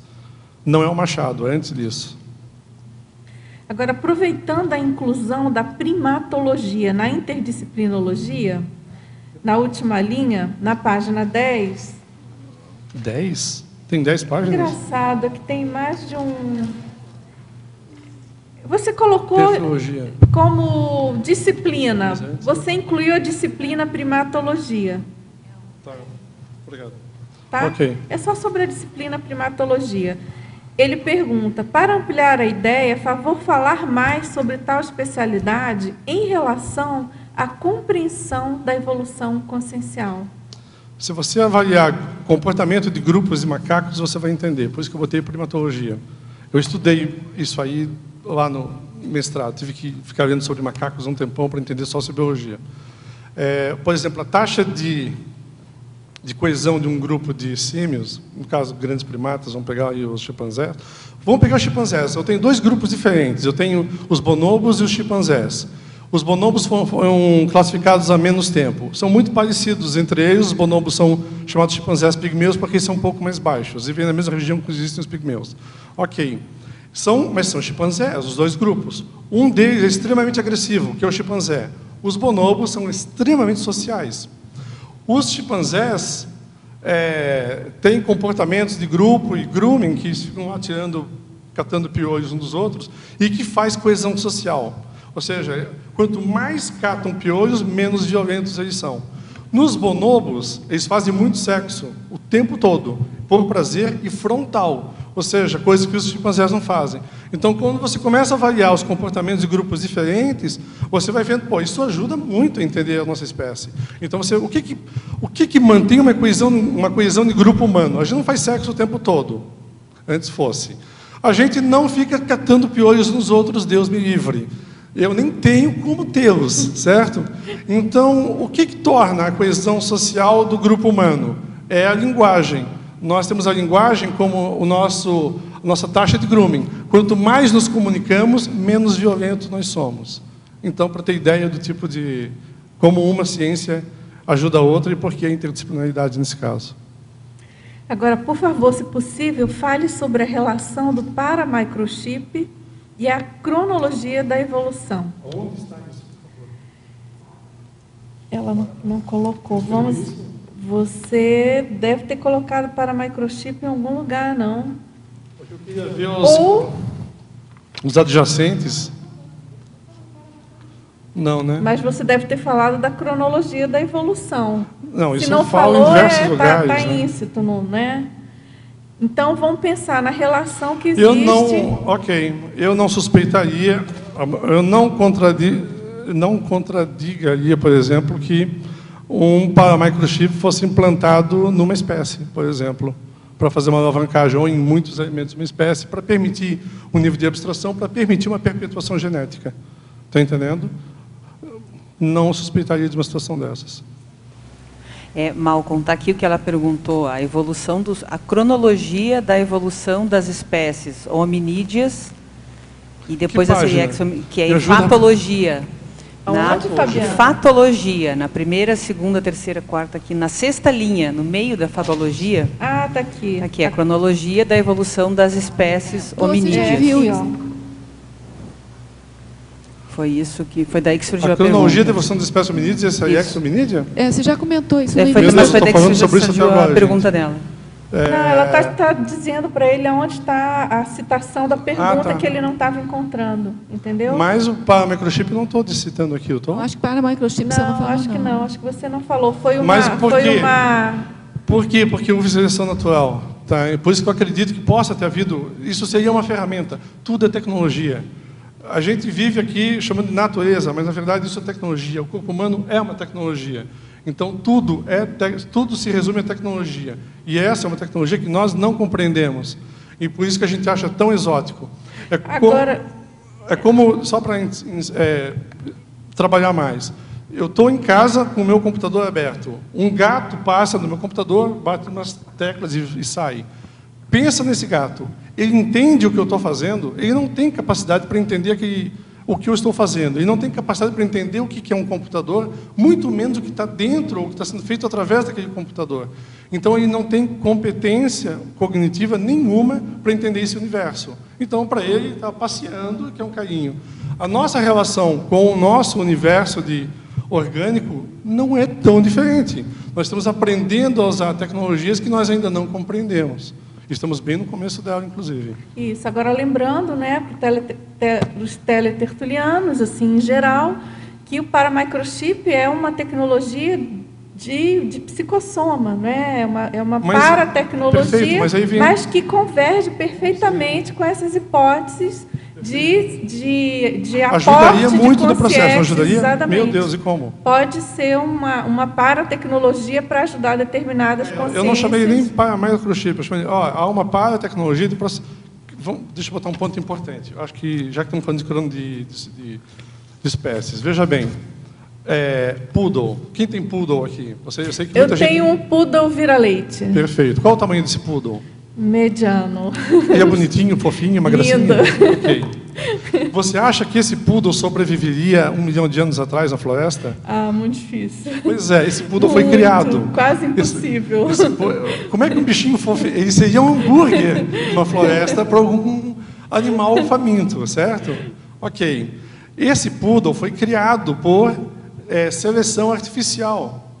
Está entendendo? Por alguém muito superior a ele, que chegou num bando de lobos há muitos anos atrás e foi selecionando as características genéticas, sem saber que era genético, para ter o melhor cão dentro da sua prole, dentro da sua família. As vacas leiteiras, gente, uma vaca leiteira faz quantos litros de leite hoje? 20, 30? Perfeito? As primeiras vacas não faziam 2 litros. Então, como é que elas fazem 20? Porque foram selecionadas artificialmente ao longo do tempo. Por isso que eu ponho aqui conduzido. Ou seja, um grupo de consciências não poderia estar conduzindo um processo como eu conduzi, a nossa espécie, conduziu vacas leiteiras? Claro que sim. Pega esse cara aí e dá uns toques para ele, desculpe a expressão, transar com 10 daquelas lá, para a gente perpetuar essa genética que me interessa. É a mesma coisa. Então, nós estamos falando apenas de estratos de decisão diferente com o mesmo objetivo. Muito bem. Essas perguntas elas estão bem focadas nessa questão da evolução. Interessante. É claro, interesse maior aí dos intermissivistas, né? Então, tem uma pergunta assim, sobre a questionologia, que você coloca. Você já refletiu sobre o esforço das consciências nos últimos 3,5 milhões de anos para aperfeiçoar o soma hominídeo? E aí, há uma continuidade aqui das perguntas. Essa pessoa está falando da Espanha. Em que consiste o esforço da consciência para gerar uma evolução somática? A bioenergia teve algum papel nas mutações somáticas do DNA? O tempo todo. A mutação genética a bioenergia e mutação genética andam grudadas, nem pense que são separadas, são grudadas. A mutação faz parte do processo evolutivo. Se não houvesse mutação, nós ainda seríamos bactérias. Ou seja, a mutação é uma forma de influência da bioenergia para mudar o soma e consequentemente, a morfologia. E a questão das 2 perguntas, eu fiz elas para vocês, não para mim. Então, pergunto para você, meu caro colega, ou colega, minha cara colega, você já refletiu sobre o esforço das consciências nos últimos 3,5 milhões de anos para aperfeiçoar o sistema hominídeo? Tu já deve ter concluído, foi um esforço enorme, e realmente foi. Agora eu faço uma outra pergunta, em salto de 3,5 milhões para 100. Por quê? Você já pensou sobre a evolução da consciência nos últimos 100 mil anos? Porque é a nossa evolução nos últimos 100 mil anos. Então, o que você tinha, que era a passo de banana, desculpe, o passo de trem da década de 30, você entrou num trem da década de... um trem-bala japonês. Ou seja, a gente está voando. Então, nos últimos 200 anos, a evolução é algo anormal. anormal. E as taxas são geométricas, realmente.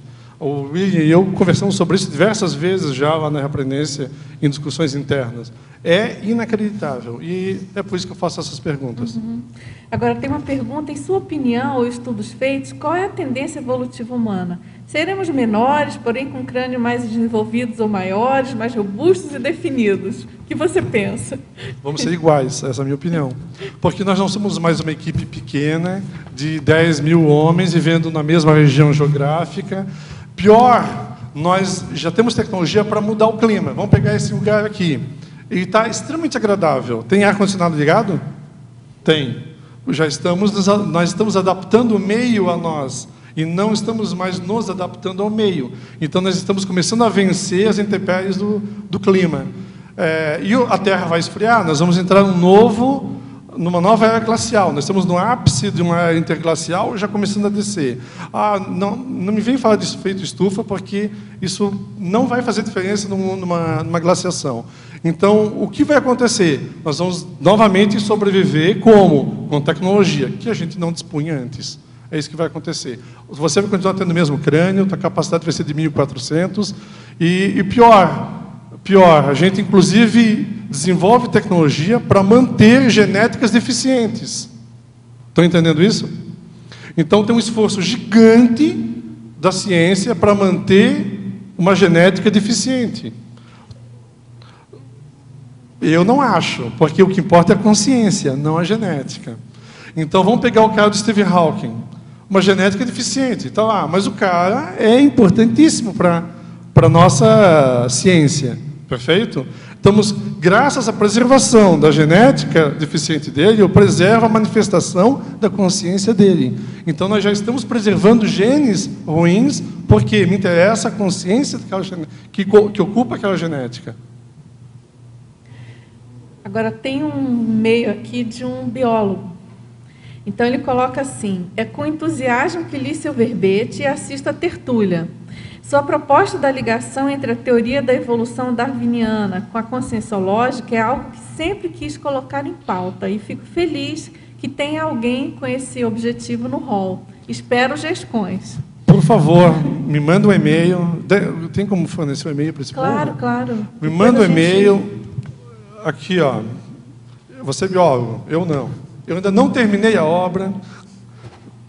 Quero revisões, quero sugestões. Se você estiver disposto a me ajudar, eu aceito a tua ajuda. Vai ser muito legal.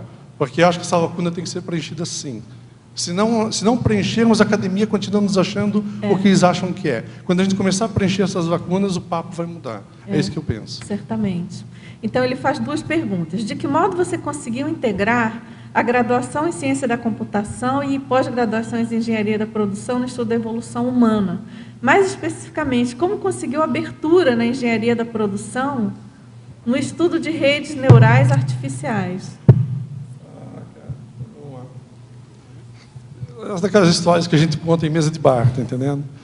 Como não tem uma mesa de bar aqui, tem só crânios em vez de cerveja, o lance é o seguinte: eu comecei comecei por causa das redes neurais artificiais, eu me encantei com elas.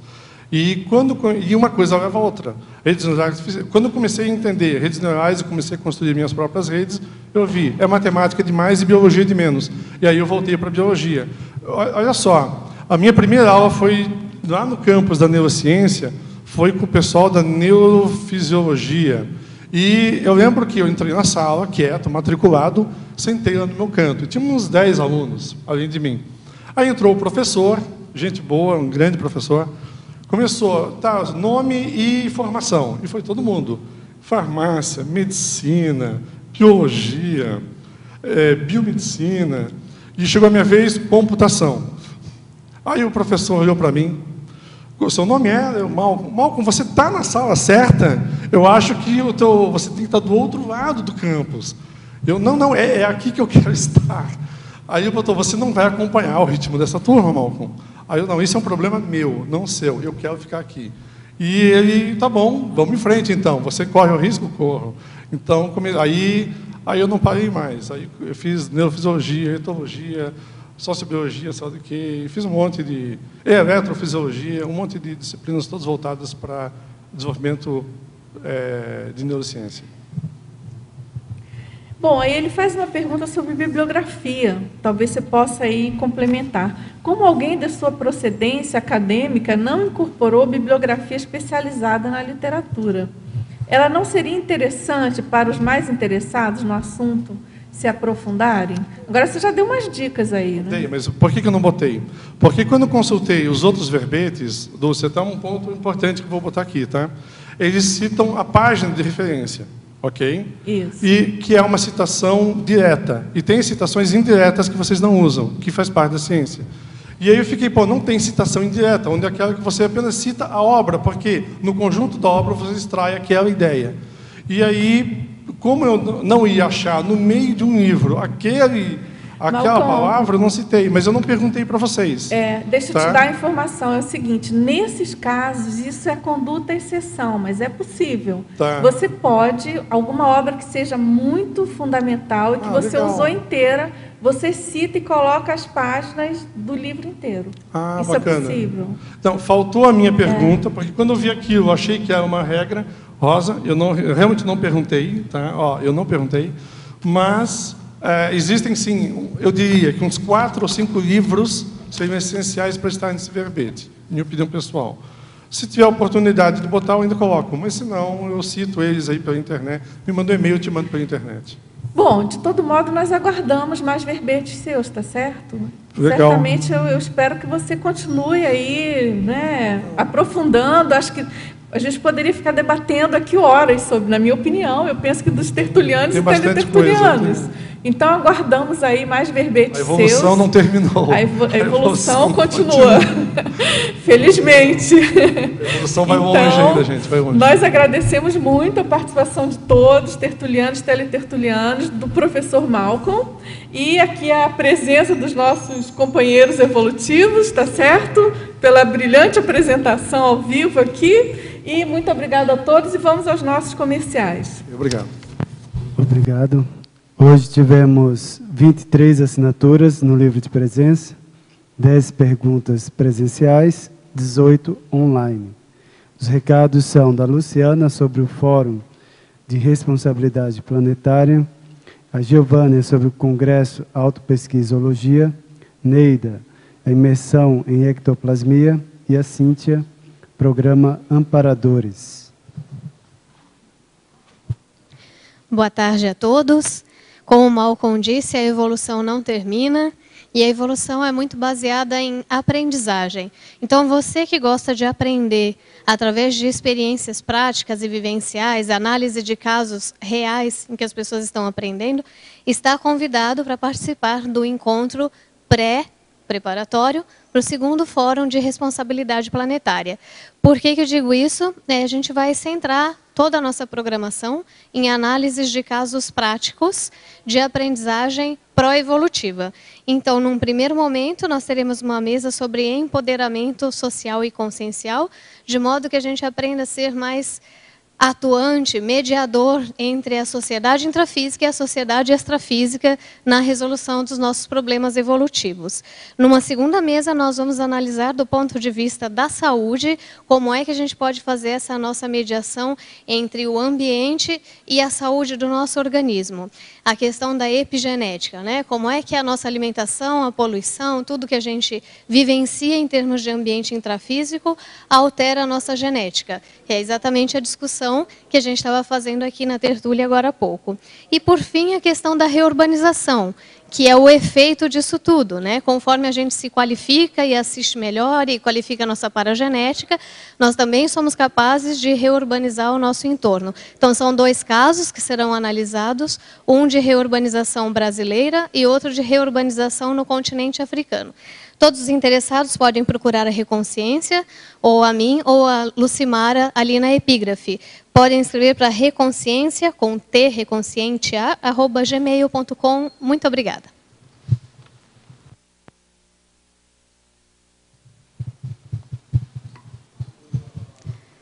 Boa tarde a todos. O IPC convida a todos para o 2º Congresso Internacional de Autopesquisologia. É a 6ª jornada de autopesquisa conscienciológica. O evento acontecerá do dia 15 ao dia 17 de novembro de 2013, no Hotel Bourbon, da rodovia Cataratas, quilômetro 2. O evento começa no dia 15, na sexta-feira, às 14 horas. E vai até às 19 horas, tendo depois mini curso com técnica para rememoração do curso intermissivo com a professora Ana Luísa Rezende. E também técnica com FOR da consciência, com professores conscienciômetras da Conscius. No sábado, o evento começa às 8h30, termina às 19 horas, tendo também depois às 19h30 mini cursos que vai até às 22 horas. Mini curso técnicas interassistenciais e pacificação íntima. No domingo, o curso começa às 8h30 da manhã, termina às 12 horas. Depois das 12 às 12h30 é o encerramento do curso. Vocês poderão fazer inscrições pelo telefone do IPC, que é 45-2102-1448, também pelo site www.ipc.org, vocês poderão acessar. E também temos um e-mail, congressos, no plural, @iipc.org. Obrigada. Boa tarde a todos. A Ectolab, em parceria com o CAEC, convida você, tertuliano ou teletertuliano, interessado em qualificar a sua interassistência, a participar de um curso inédito, que vai ser a imersão em ectoplasmia, a ser realizado nos dias 25 a 27 de outubro próximo, aqui no campus CAEC. É um curso que compõe 30 horas, é um curso de imersão e conta com uma equipe de 15 professores, coordenados pelo professor Epicom Hernandes Leite. Então, este curso objetiva apresentar conceitos introdutórios sobre ectoplasmia, aliados a práticas bioenergéticas, com foco na interassistência. Dentre essas 30 horas, nós teremos participação em dinâmica interassistencial de paracirurgia, campo bioenergético, avaliação de bioimpedância no laboratório de ectoplasmia, oficina de criticidade, oficina de mental somaticidade, aplicação de auriculoterapia, atividades ao ar livre para contato com fitoectoplasmia e também teremos debate. Então, para maiores informações, dirige-se à recepção do CAEC. Esse curso oferece apenas 40 vagas, gente. Restam algumas. O telefone para contato é 45 35 25 26 52. 45 35 25 26 52. Pode ser também por e-mail, caec@caec.org ou ainda ectolab@ectolab.org. Participem, estão todos convidados. Boa tarde a todos. O campus de pesquisas IPC Saquarema convida você a conhecer o programa Amparadores do Campus. O programa Amparadores do Campus é uma proposta de captação de recursos financeiros, objetivando impulsionar as atividades interassistenciais do campus de pesquisas do IPC Saquarema. O primeiro projeto que está sendo realizado agora com o programa Amparadores do Campus é o Gesconário, cujo objetivo principal é oferecer aos voluntários da Conscienciologia um espaço para produzir a sua GESCOM, a sua obra de gestação consciencial. Existem algumas vantagens para se tornar um amparador do campus. Você vai se tornar primeiro, vai se tornar um colaborador ativo na expansão das atividades do campus IPC Saquarema. Segundo, vocês têm direito a 2 finais de semana, ou seja, 4 diárias nos chalés do campus, com pensão completa, sem ônus, e também recebem gratuidade na realização dos laboratórios de autopesquisa no IPC Saquarema. Nós já contamos com 156 amparadores do campus, e todos os primeiros 190 terão o seu nome grafado dentro de uma placa do Gesconário. Então, seu nome vai ficar para a eternidade dentro do Gesconário como um amparador do campus. Para você ser um amparador do campus, pode entrar em contato com qualquer unidade do IIPC Para consultar qual unidade fica mais próxima de você, pode pesquisar pelo site www.iipc.org. Aqui em Foz, podem entrar em contato com o telefone 45 2102 1448. Para quem mora aqui ainda, pode encontrar comigo em qualquer lugar e eu entrego para vocês preencherem a ficha de cadastro, ok? Aguardamos vocês como amparadores do campus. Obrigada. Para amanhã teremos o verbete para sociograma, a especialidade Evoluciologia, de autoria do professor Felipe Coupo. Obrigado pela sua presença e até amanhã.